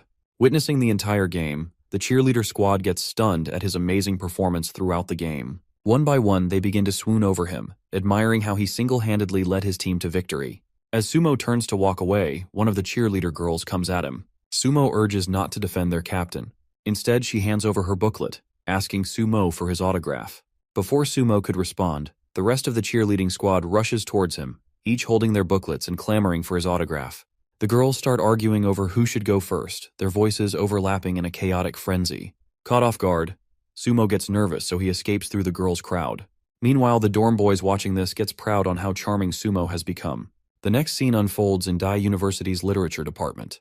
Two students are at work when Mr. Chen Hai, a level 3 writer, enters the room calling for Zhao. His eyes fall on the stack of papers in Zhao's hands, asks what he's reading. Zhao informs that he was going through the marking sheet of college entrance exam, and his gaze lingered on an essay that received a perfect score. He thought it would be an interesting read, so he made a copy for himself. Mr. Chen Hai grabs the papers from Zhao's hand, remarking that this essay was reviewed by the arrogant Mr. Li, who decided to award it with a perfect score. As Mr. Chen Hai skims through the papers, he mutters something about wanting to read the justification behind Mr. Li's decision to give it a perfect score. He leaves the room, still holding the essay papers. Zhao stands there visibly frustrated. Observing the expressions on Zhao's face and witnessing whatever happened, the other student sitting on the same table as him asks that someone had taken the Zhao's copy of the perfect essay again. Annoyed, Zhao responds that he will simply make another copy for himself this time. The other professor expresses curiosity about the growing popularity of the essay. Zhao explains that despite being just a student's work, the more one reads it, the more intriguing it becomes, with the layers that continue to unfold. While the students continue their conversation, Mr. Chen Hai reappears, clearly astonished. Mr. Chen claims that he finds the essay unexpectedly engaging. He explains that the essay seems simple at first. It gradually reveals fascinating details the more one reads it.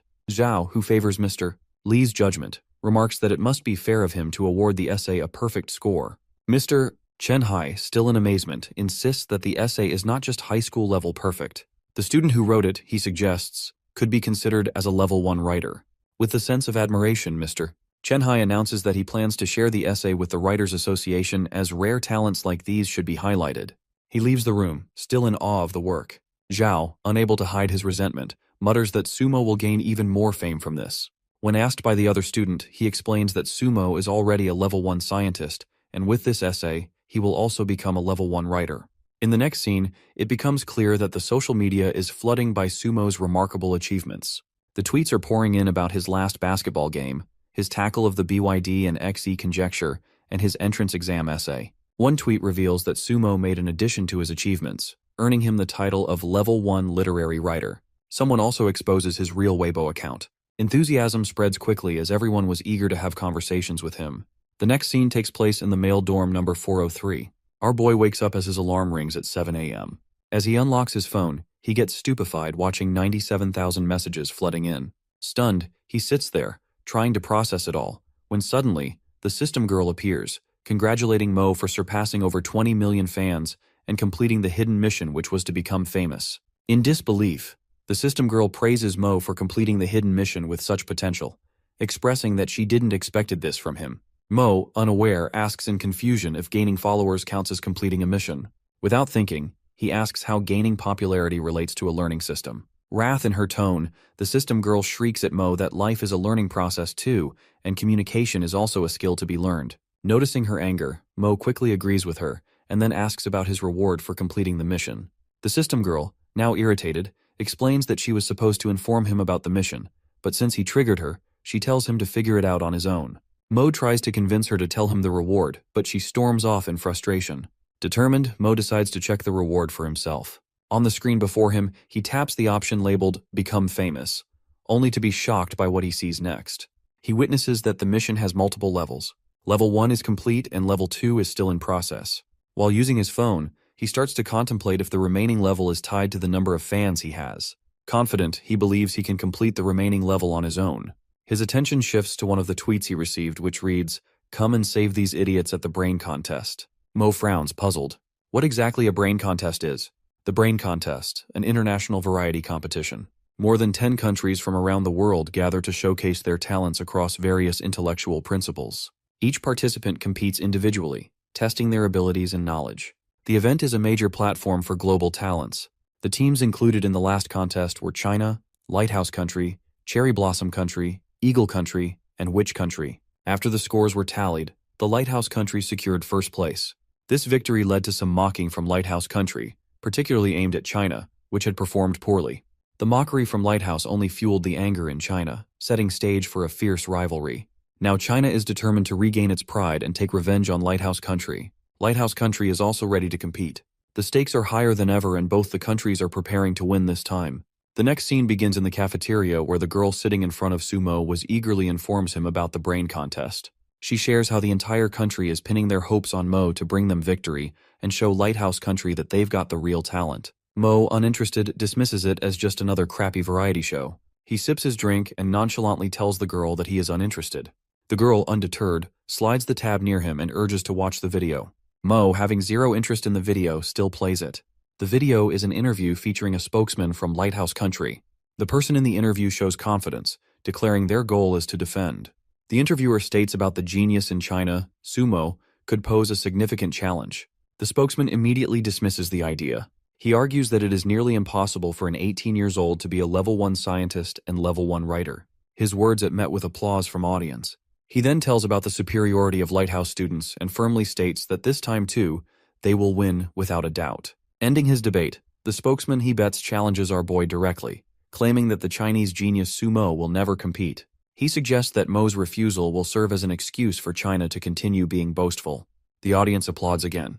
As the video ends, the girl urges Mo to check the comment section. As he scrolls through the comments, he notices one recurring sentiment.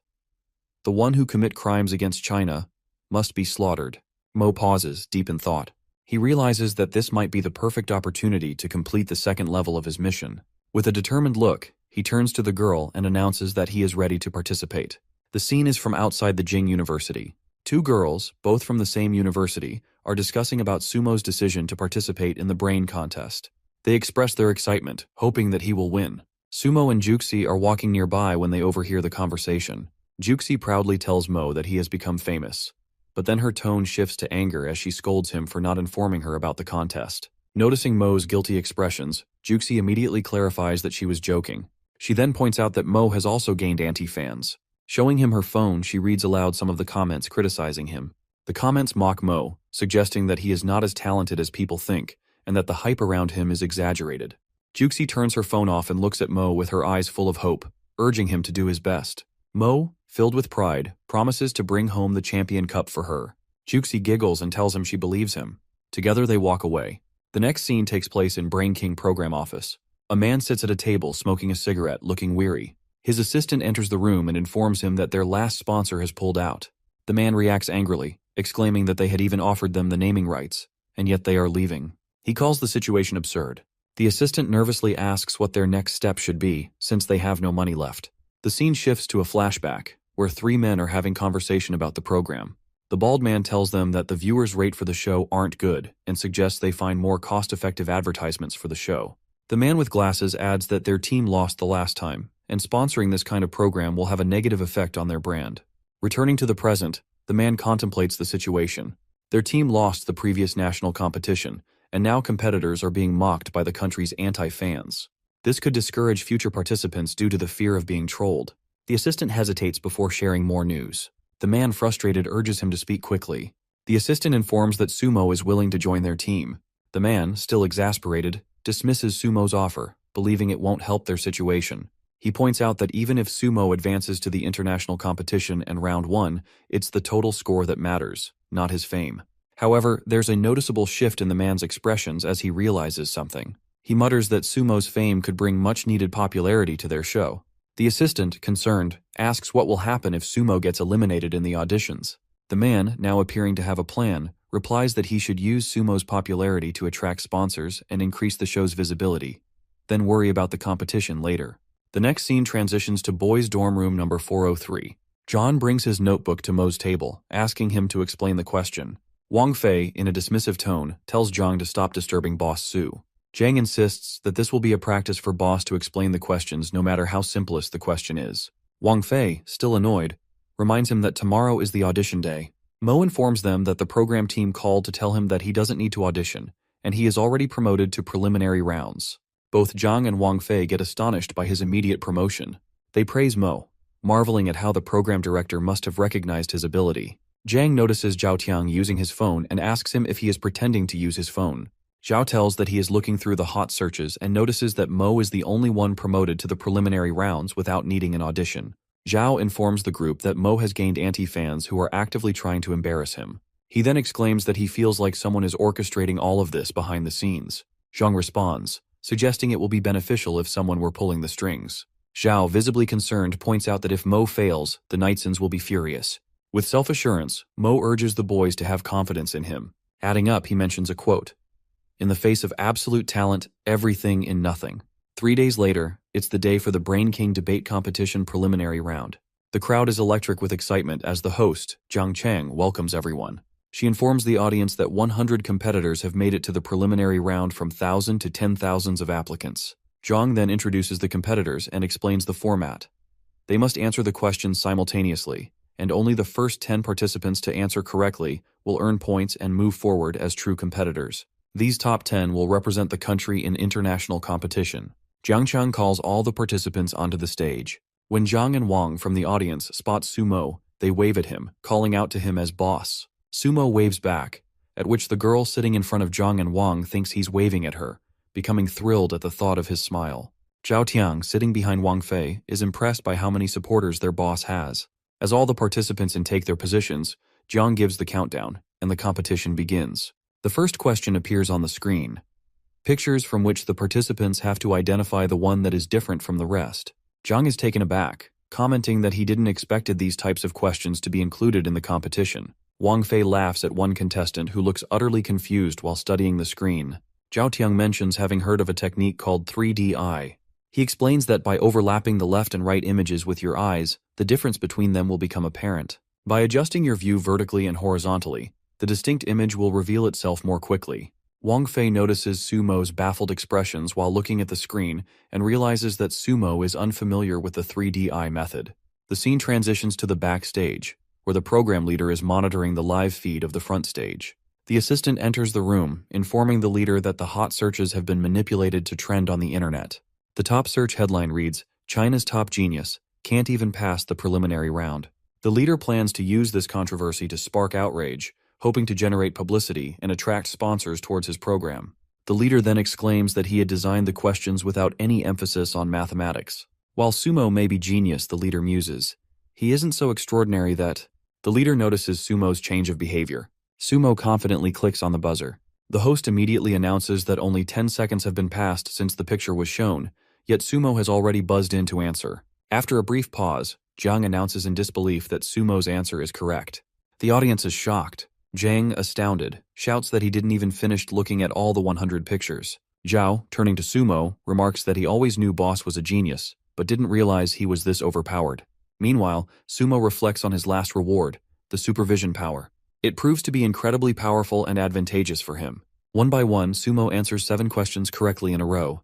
He scores 70 points, securing the top rank. Wang Fei compliments him, marveling at his skills, while Sumo basks in the praise, feeling overly proud.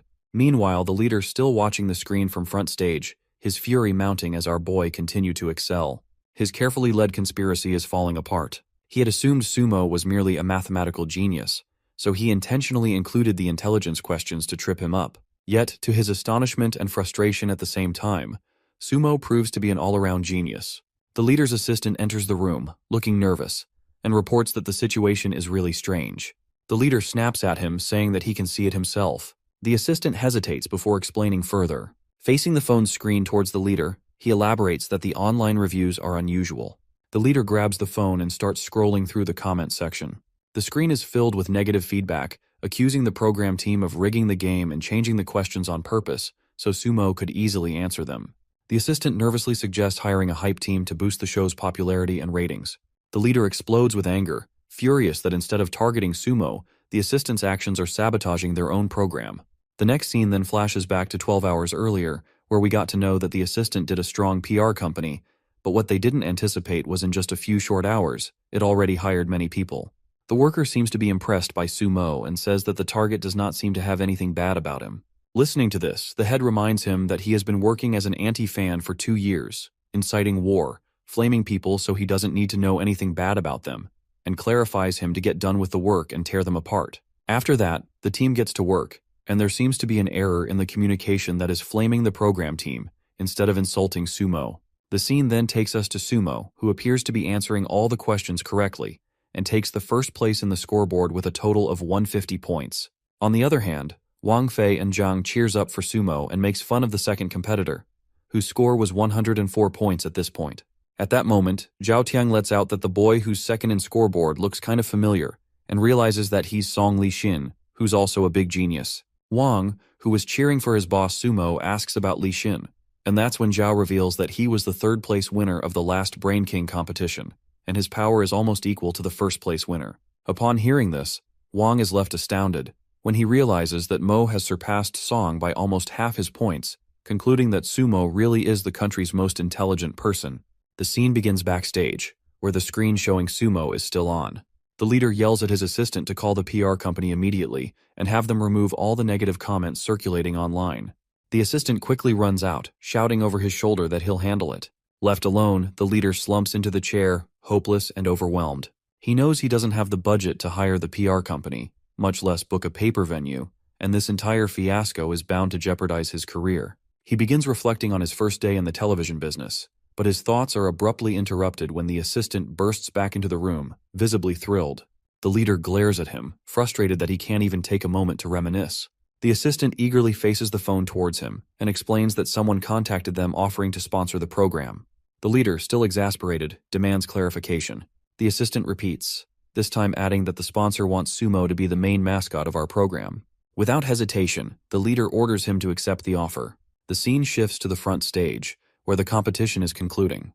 Zhang, the host, announces that the competition has officially, and declares Sumo as the winner of the competition for answering 20 questions in the row correctly. Sumo secures first place with a total of 200 points, while the second place candidate, Song Li Xin, finishes with a total of 137 points. Song Li Xin, on his way back, furiously slams his hand against the door, convinced that the questions in the competition were leaked. The next day, in their classroom, a fellow student mentions hearing about Sumo's participation in the Brain King competition. Wang Fei, brimming with pride, enthusiastically shares that Sumo took the first place. Another student chimes in, saying there's a rumor that the questions were leaked before the competition.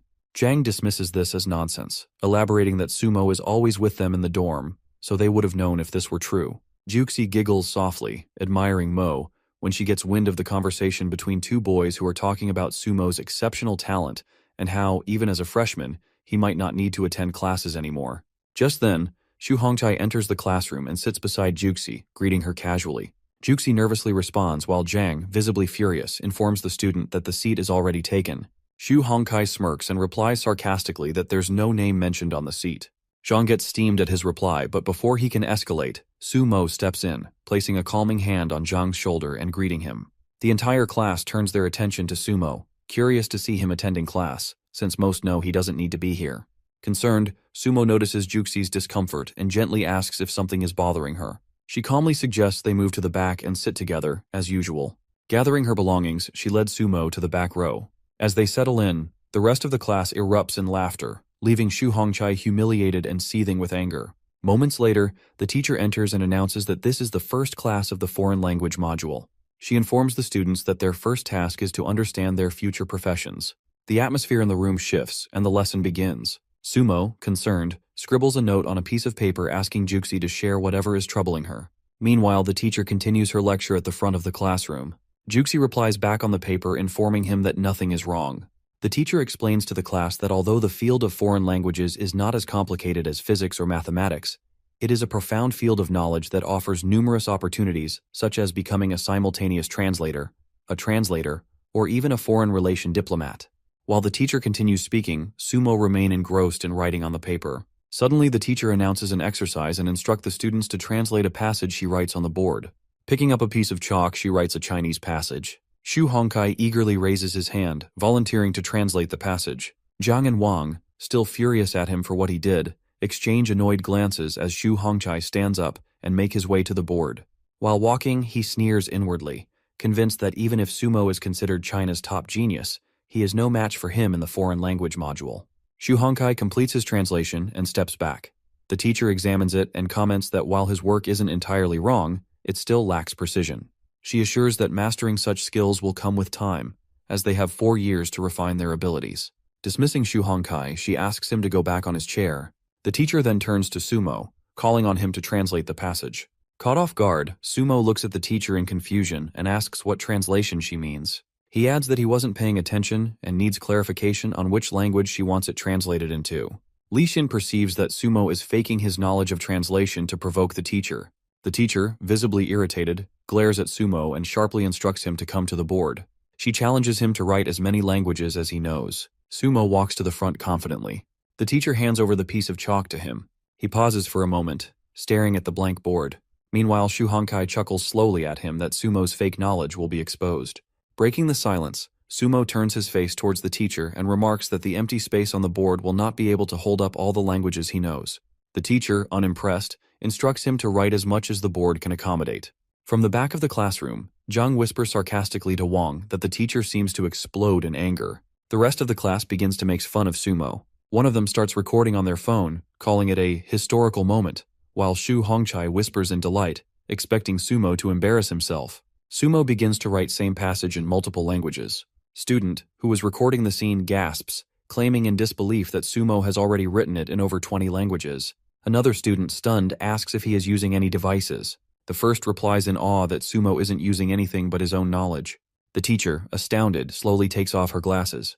Her mind races as she recalls writing the original passage herself just the day before. She examines Sumo's translations more closely, realizing that only are they accurate, but they also highlight logical and uncommon writing. The teacher, stunned, reflects on the display before her. Even she, with years of study, has mastered only 5 languages, yet Sumo demonstrate the level of profession that would take maximum 20 or more years to achieve. Sumo hands the chalk back to her and informs her that he cannot fit any more translations on the board. The teacher dismisses the class, her thoughts consumed by extraordinary talent of an 18-year-old. She decides to speak with Dean about Sumo's abilities. Meanwhile, the student who is making the video plans to upload the video, eager to share this moment with everyone. As Sumo returns to his seat, he leans forward to Juxi and asks with mock arrogance that how good he is. Juxi giggles softly and responds that he is really good. In playful curiosity, she asks why he is suddenly becoming flamboyant. Sumo sniggers in front of her but keeps his thoughts private, knowing all of this is possible because of the scholar system. The next scene takes us to dorm number 403. The system girl appears, congratulating Sumo on his performance during the rematch, which has been significant for his mission progress. Intrigued, Mo asks the system girl to display the panel in front of him. With a snap of his fingers, a glowing panel appears in front of him. The panel lists the skills which included unforgettable memory, master calligraphy, golden eyes, master Go mastery, language mastery, and brainstorm. The panel also shows Mo's total points at 0 and his value point at 133.75923. Mo frowns and asks about the unchanged points. The system girl explains that these points are achievement points, and its system will only unlock once he meets the required level of followers. Sumo argues that he already has 13 million followers. The system girl clarifies him that he needs to have 20 million followers to activate the achievement point system, which will automatically raise the points. Sumo falls back onto his bed, staring at the ceiling in frustration. He wonders how long will it take to meet the requirement and resolves to adopt a high-profile strategy to gain the followers faster to activate the point system. The next segment commences in the principal's office. Sumo knocks on the door and the principal invites him in with a warm greeting. Sumo requests the principal for a leave of absence. With a relaxed demeanor, the principal inquires if the leave is for the King of Brains tournament and how long will it take. Sumo informs him that competition team said that it would take maximum of half a month. The principal nods thoughtfully and tells Sumo that King of Brains have become really popular, so he should perform well and not bring embarrassment in the name of Anna University. Sumo reassures him, inwardly reflecting that the King of Brains trophy is already as good as his. The next scene transitions to the TV station director's office. The director is going flipping through a file of candidates for the upcoming competition. He pauses and observes that a graduate from Imperial University, Song Li Xin, is on par with the freshman, Sumo, of Anna University. Both are exceptional mathematicians, young and immensely talented. The team leader, standing in front of him, adds that they both are on the same level, but Song Lee is focusing more on social promotions. Adding up, he informs that Song Lee came on the third place in last Brain King competition, which was bad luck since his abilities are equal to the first place winner. He continues, noting that Song Lee Shin was originally set to lead the team in the international competition. The director considers this and asks if Sumo will now be chosen instead. The leader confirms and praises Sumo's remarkable skills. The director commends the leader for his work. Adding up, he inquires about the ongoing internet trolls targeting the event. The leader, a bit nervous, tells that people are spamming frequently, closely monitoring the situation. The scene opens with an intense internet rivalry brewing between two factions. One group passionately claims that Sumo is the finest young scholar of this generation. In contrast, the opposing group argues that while Sumo is undoubtedly a genius, but he cannot surpass individuals with who are 100 or even 1,000 times more experienced. The debate grows heated, with the first group dismissing their opponents as jealous distractors, labeling them as sprayers. The second group retaliates, calling the first as brain-dead fans. As the exchanges intensify, neither sides show any signs of backing down, and the rivalry continues to escalate across the social media. The next scene takes us to the director's office. He addresses the leader, emphasizing the importance of focusing on his assigned work. Since it is a variety show, it's important to stay aligned with the public opinions to win their favor. The director adds that if the leader manages everything well, he can secure a promising future for himself. With determination, the leader assures him. Inwardly, he reflects that this is his chance to shine now, and he must make Sumo the highlight of the show. The scene transitions to the meeting room. Making sure everyone is present in the room, the leader announces the start of the meeting. One of the members silently questions the necessity of gathering in person instead of communicating through email. The leader, with a clear purpose, announces that for the sake of the show's popularity, each contestant will have to choose a challenge that cannot be repeated. The announcement causes unrest among some of the members, finding the challenge unfair. However, the leader continues to speak, revealing Professor Chang from University of Science and Technology to be their judge. The mention of Professor Chang astonishes the group, as his expertise are renowned. The leader elaborates that Mr. Chang is the most authoritative person to evaluate the difficulty of each project. The leader then asks them to choose a difficulty level ranging from 1 to 10, assuring them that by the end, they will have an objective evaluation. He confidently declares that difficulty level of 7 cannot be tackled by the average so-called genius. The red-headed member, visibly satisfied, remarks that it won't be an issue for him if Professor Chang is the judge. Pausing for a moment, he reveals that the last person to pick will be at a disadvantage. The others glance at him, puzzled. The leader clarifies that he has called everyone to discuss this matter. Acting as a mediator, he will present all the options, giving everyone a right to choose the project that best suits them. Sumo, raising his hand, utters that since he was the last one to come, he will be the last one to choose. Song Lee Shin stands up abruptly, walking towards the table displaying the series of projects. Without hesitation, he picks up the card labeled with a difficulty level of 9.5. The leader, shocked and confused, inwardly perceives that he had intended Sumo to take on the hardest level since he is the biggest selling point of the show. All the members are left astonished looking at the card Lee Shin picked. Breaking the silence, the leader asks if he's sure to pick that card. With overconfidence, Song Lee replies that it's his choice to make. Then, in a sharp tone, he asks all the other members to choose their cards quickly and get out of here. The members exchange glances, marveling at Song Lee's boldness in selecting such a high difficulty level card. After that, one by one, all the members step up to choose their cards. Finally, only Sumo was the remaining one. Song Lee asks him to choose his card. Sumo notices and finds it weird how Lee Shin was targeting him. The only card left on the table is labeled with a difficulty level of 10, Microscopic Water Identification. Sumo steps forward and picks up the card without hesitation, accepting the ultimate challenge. The red-headed member seems to be in a state of disbelief when he witnesses Sumo's choice of the card. It is then revealed to us that Microscopic Water Identification Test is a formidable challenge. The task requires the challenger to carefully observe 500 cups of water and then assign one of the cups to a spectator. Afterwards, the challenger has to turn around, closing their eyes, while the spectator shuffles and rearranges the cups in a random order. Once the arrangement is disrupted, the challenger must locate the previously designated glass of water by analyzing the air above the cups alone, relying entirely on their observational skills and extraordinary focus. Song Lee Shin, filled with curiosity, asks Sumo if he's truly certain about choosing that card. Sumo, brimming with confidence, firmly affirms his decision, repeating Lee Shin's early statement that it's his choice to make. Irritated by the response, Song Lee challenges Sumo, declaring that he will eagerly watch how Sumo performs. Rising abruptly, He storms out of the room, sharply remarking that he hopes that there's no foul play in the show.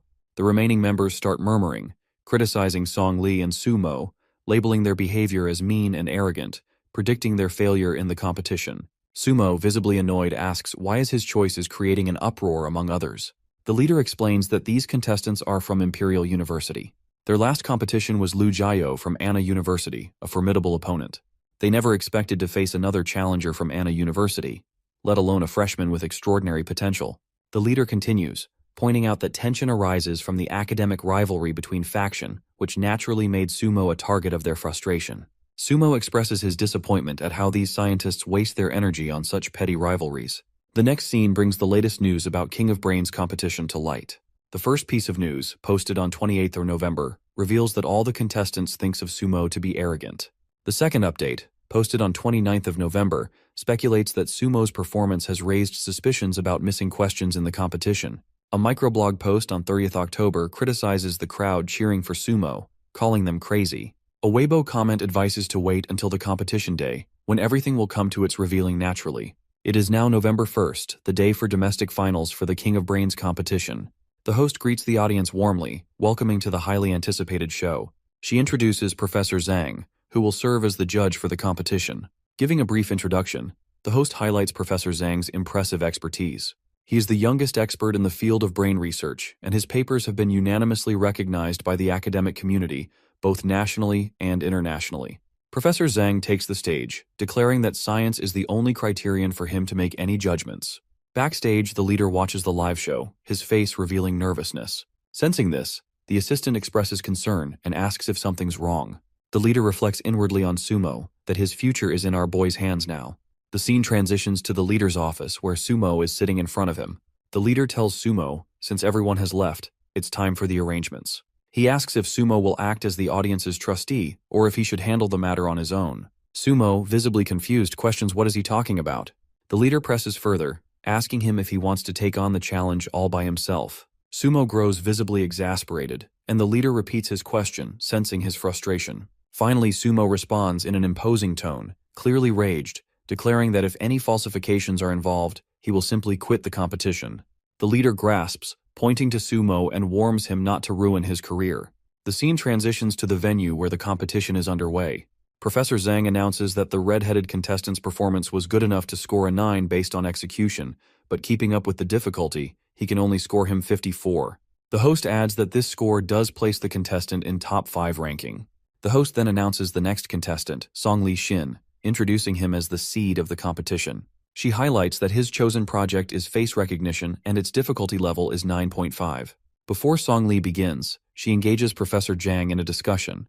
Addressing the viewers' questions about face recognition isn't just a competition of eyes, but it's considered as King of Brains competition.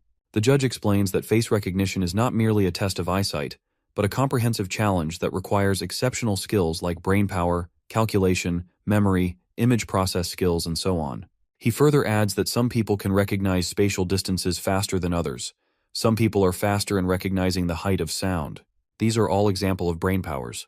The host announces that Song Lee Shin has completed his challenge and successfully identified the correct face number. The judge commends his performance, noting that with 9.5 points, Song Lee Shin's performance can be considered perfect. He adds that Lee Shin completed the challenge in such short time that he will award him with 10 points.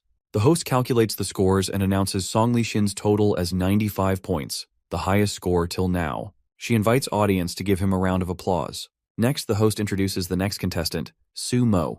As she glances at his chosen difficulty level, she gets astounded. The judge shares his point of view, admitting he was also shocked when he first saw the selected level, as he did not expect anyone to attempt it. He also expresses his curiosity to see Sumo's performance. Sumo confidently enters the stage area, waving at the audience.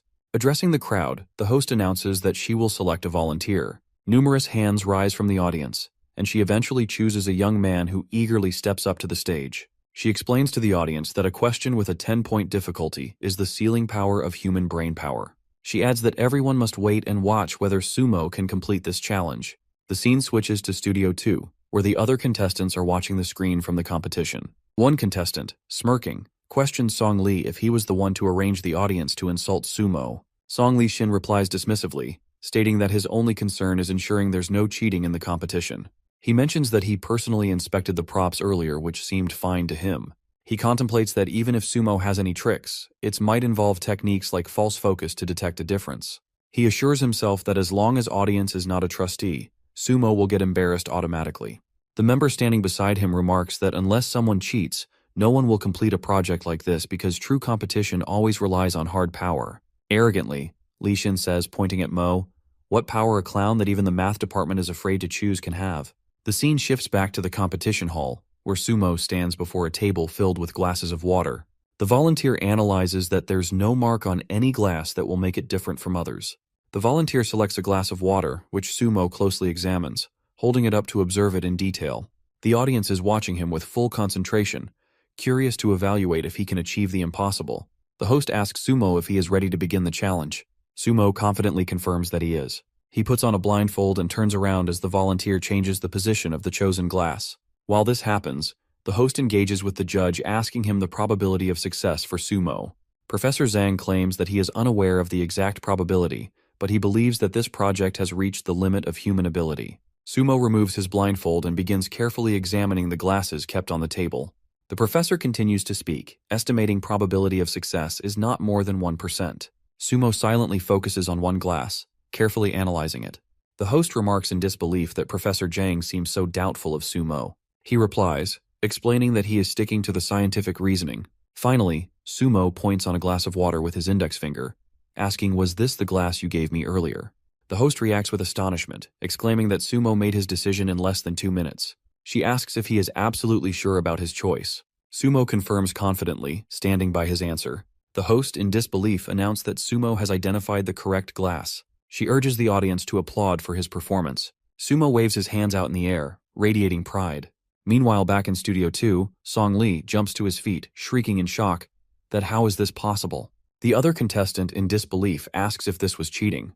He suggests it could be the glass having thick or thin bottom. Song Li disagrees, explaining that he has already examined the cups before the competition. He also points out that even the technique of defocusing cannot reveal the difference. Inwardly, he wonders how Sumo manages to do that. The scene shifts to the competition venue. The host acknowledges that it's hard to believe, and then turns to Sumo, asking him to reveal the technique by which he was able to do this. Sumo, a little nervous, tells that he simply saw it. The host then turns to Professor Zhang and questions him about the science principle behind Sumo tackling the challenge. The judge responds that Sumo must have the four-eye vision, a rare ability. Curious, the host asks what that is. Professor explains that many mammals are unable to distinguish between yellow and certain abstract colors. To them, tigers and plants appear the same color. The ordinary human eye can see 3 different colors, but people see crow as black, which birds perceives as colorful. He explains that people with 4-color vision can see colors that ordinary people cannot. He adds that scientists have long proven that water also reflects a portion of UV rays, and if a normal human eye could capture this UV light, be able to witness water as a colored liquid. He continues, saying that since water is in constant motion, switching the order of water glasses would cause the water surface to change. However, this requires having a 4th type of visual cone cell and strong graphic reasoning skills, which would allow one to detect the changed pattern of water. He adds that he did not expect anyone to complete the challenge perfectly, which is why he calls it the brain best, and Sumo is deservedly the king of brain. The scene transitions to the studio where King of Brains overseas tournament is taking place. The host congratulates competitor William for securing first place in the Lighthouse Nationals. William is sitting in the VIP section at the back of the studio. Feeling overly cocky, William says that no one in his competition can beat him. The man sitting beside him informs him that he has heard of an emerging competitor from China who seems to be a strong contender. He adds that this competitor, Sumo, scored a perfect score in the microscopic water identification test. William responds with a cold reaction. The guy taunts Sumo, that microscopic identification and full marks. Who would believe it? Being arrogant, calls the Chinese people yellow-skinned monkeys, accusing them of always having an inferiority complex, which makes them come up with false claims like this. William adds that since they've made such a bold false claims, he believes the Chinese program team will definitely try to bribe him to lose to China's competitors. The guy asks if he will refuse the offer. William replies that he wouldn't refuse. The man then asks if he's really going to lose to a monkey. William smirks and says that both money and victory must be secured. The other guy asks what would happen if they expose William. With overconfident demeanor, William replies that they wouldn't dare to expose him, because doing so would put their own reputation at risk. The guy calls William a devil. At which, William responds by saying that the world works like this. When the weak commits a sin, they lose everything, but the strong ones can take it all. Sumo walks through the corridor of his university when suddenly someone grabs his forearm around their fist, pulling him along. He shouts, but quickly realizes it's Senior Lu. She explains that she needs to ask him a favor. Concerned, Sumo asks what it is. Lu reveals that it's a personal matter. Calling her as his sister, Sumo assures her that she can tell him anything. She tells him that her parents have insisted she go on a blind date, and she wants Sumo to accompany her and pretend to be her boyfriend. Sumo is stunned by the request, and mentions that he already has a girlfriend, suggesting she ask someone else for help. Senior Lu, however, insists that she has no other friends except Sumo, and since he calls her his sister, he can give his sister a favor. Sumo responds that he would help if he didn't have other commitments. Senior Lu, clearly upset, warns that if he refuses to help her, they won't be friends in future, and she would also lose her family. Feeling pressured, Sumo quickly agrees to help and comments that Senior Lu's persona has changed. She pulls him along and tells him that they're going shopping. She explains that Sumo couldn't wear casual clothes he is already wearing to the event. He needed formal attire. Sumo protests that he hasn't worn any formal clothes since he was a child. Noticing Lu's irritated expressions, he immediately agrees, adding that he hopes it won't cost her too much. The next scene transitions to a restaurant where Sumo, now in formal clothing, enters with Senior Lu. As Sumo surveys the surroundings, concluding that Senior Lu must have a good match waiting for her. Senior Lu explains that the man she's meeting is in his early 30s, and her parents believes that she can find someone perfect like him for herself. She adds that the ideal match for her should be more qualified and talented than she is, and she can't find anyone like that in all of China. Lu glares at Sumo, inwardly perceiving that in the past, there had been no one, but now she sees the perfect match is standing beside her. The waitress approaches them, asking if they have an appointment here. Sumo informs about their reservation with Mr. Wang Ke. She leads them to a table where Mr. Wang is seated, sipping a cup of tea. As Mr. Wang catches a sight of Lu, he is immediately flattered by her beauty. He greets her and asks how she is, but then notices Sumo standing beside her and asks for his introduction. Senior Lu grabs Sumo's arm, holding it firmly, informing Wang that he is her boyfriend. Ignoring this, Mr. Wang asks them to sit and talk. Sumo is slightly shocked to see that Mr. Wang isn't reacting to their behavior. Senior Lu asks Sumo to add a chair to their table. Sumo places it beside her and sits down. He contemplates that he might not be upset because they aren't close enough for him to notice the tension between them. Mr. Wang asks what this gentleman does. Sumo introduces himself as an ordinary student at Anna University.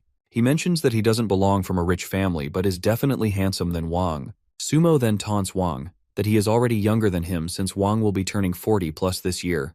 Mr. Wang compliments Sumo, saying that he is quite eloquent. He then questions Sumo about his family's profession. Sumo taunts him again, remarking that he is really old and still out checking the account of his family. Mr. Wang tells that, as far as he knows, Lu doesn't have a boyfriend. Sumo calls him foolish for saying that. He grabs Lu from behind and tells him that he just told that Lu is his girlfriend, the woman for whom he fell in love at first sight. In an arrogant tone, Sumo warns Wang to stay away Lu, stating that he will soon contact his family about her. Mr. Wang becomes extremely triggered and storms out of the table. As soon as Wang leaves, Sumo immediately removes his hand from Lu's back and nervously tells her to forget what just happened. He explains that he was just angry at Wang and had no intentions of taking any advantage of Lu. Filled with emotions, Lu thanks Mo for his help. She tells him that she cannot repay him for what he's done, and then asks his opinion for actually being her boyfriend for real. Sumo is stunned by her question and dismisses the idea as ridiculous. At that moment, Mo's phone starts ringing. He informs Lu that it's the head of TV station, so it's important for him to take the call. Sumo quickly leaves and asks to contact her later. As Sumo leaves the room, Senior Lu, being upset, speaks to herself that she actually didn't like Wang. The scene transitions to the TV building. As Sumo enters, the leader apologizes him to ask him to come on short notice. Sumo tells him that it was no trouble for him. Inwardly, however, he feels relieved, perceiving that the phone call saved him from a huge problem and that it would be an issue if Juxi finds out about what happened with Lu earlier. The leader escorts Sumo to the conference hall, where all the other contestants are already gathered. One of the members remarks at Sumo that he is the last one to arrive. Sumo explains that he is just a freshman, and so it's hard for him to take time off from classes. The members get astounded at his explanation that he is just a freshman. The director compliments that he is so young to have such achievements. The leader announces that the reason for calling everyone here is to introduce a training session before the competition. Sumo, unimpressed, casually remarks that it's just a variety show. There's no need for training. The leader then explains that 2 days ago, a number of overseas contestants who suggested to fake the match. Song Li frowns and interjects that they were so cocky in the previous competition. Why are they suddenly asking us to pretend to lose to them? The leader elaborates that they want us to give them money and promise to pretend to lose to us. One of the contestants freaks out when he hears this. The leader continues informing that they have rejected the offer. He adds that in the past 2 days, they had the audacity to launch an international campaign shifting the tactics that we tried to bribe them to fake the tournament, and they rejected us. And because of this, people in international media are dragging our name through the mud, calling us academic frauds in China. He tells that this is a very unusual condition since many countries are suppressing on us. He tells that the nature of competition for them now is to either win or lose. At this moment, a screen appears in front of Sumo revealing his mission as Science Without Borders, which includes prove the world with strength. The power of science is pure. No conspiracy or scheme should be involved. For all these, the reward will be an advanced lottery chance. The leader then introduces 2 academicians of the Chinese Academy of Sciences and informs that this time they will be responsible for their training. 4th-level scientist, Academician Zhao addresses the group that they are pride of the country, but even the top-class students can further improve themselves with the help of training. By assessing everyone's memory, calculation, observation, and experience, he will then arrange the order of play according to the strength of each contestant. Song Li sneers inwardly that Sumo is no better than him. Mr. Zhao concludes that this is a week-long training, so everyone should work hard to perform their best in the competition for the sake of their country's reputation. The scene transitions to the ex-city headquarters, where the academician review Sumo's work. Their jaw drop as they analyzes the perfection of his calculation and observation. Sumo is confused to watch their expressions. The academicians dismiss the training class. The leader asks the reason of dismissing the training, since it was planned for a whole week. Mr. She tells that there's no need for the training since there's an all-round talent, and this time they will surely win. The other academician explains that Sumo scored a perfect score in preliminaries with his excellent memory. Adding up, he tells that he has tackled the top 5 conjectures since he has best calculation power. He adds that microscopic water identification concludes that his observation power is unparalleled. Mr. Xiao tells that now that he has witnessed it all, it is time to believe in his abilities. The next scene is from 1 week later at the airport. Sumo tells stands ready to board his flight. Juxi encourages him to do his best but not push himself too hard. Sumo tells her not to worry, assuring her that he will definitely win since he is the strongest genius learner.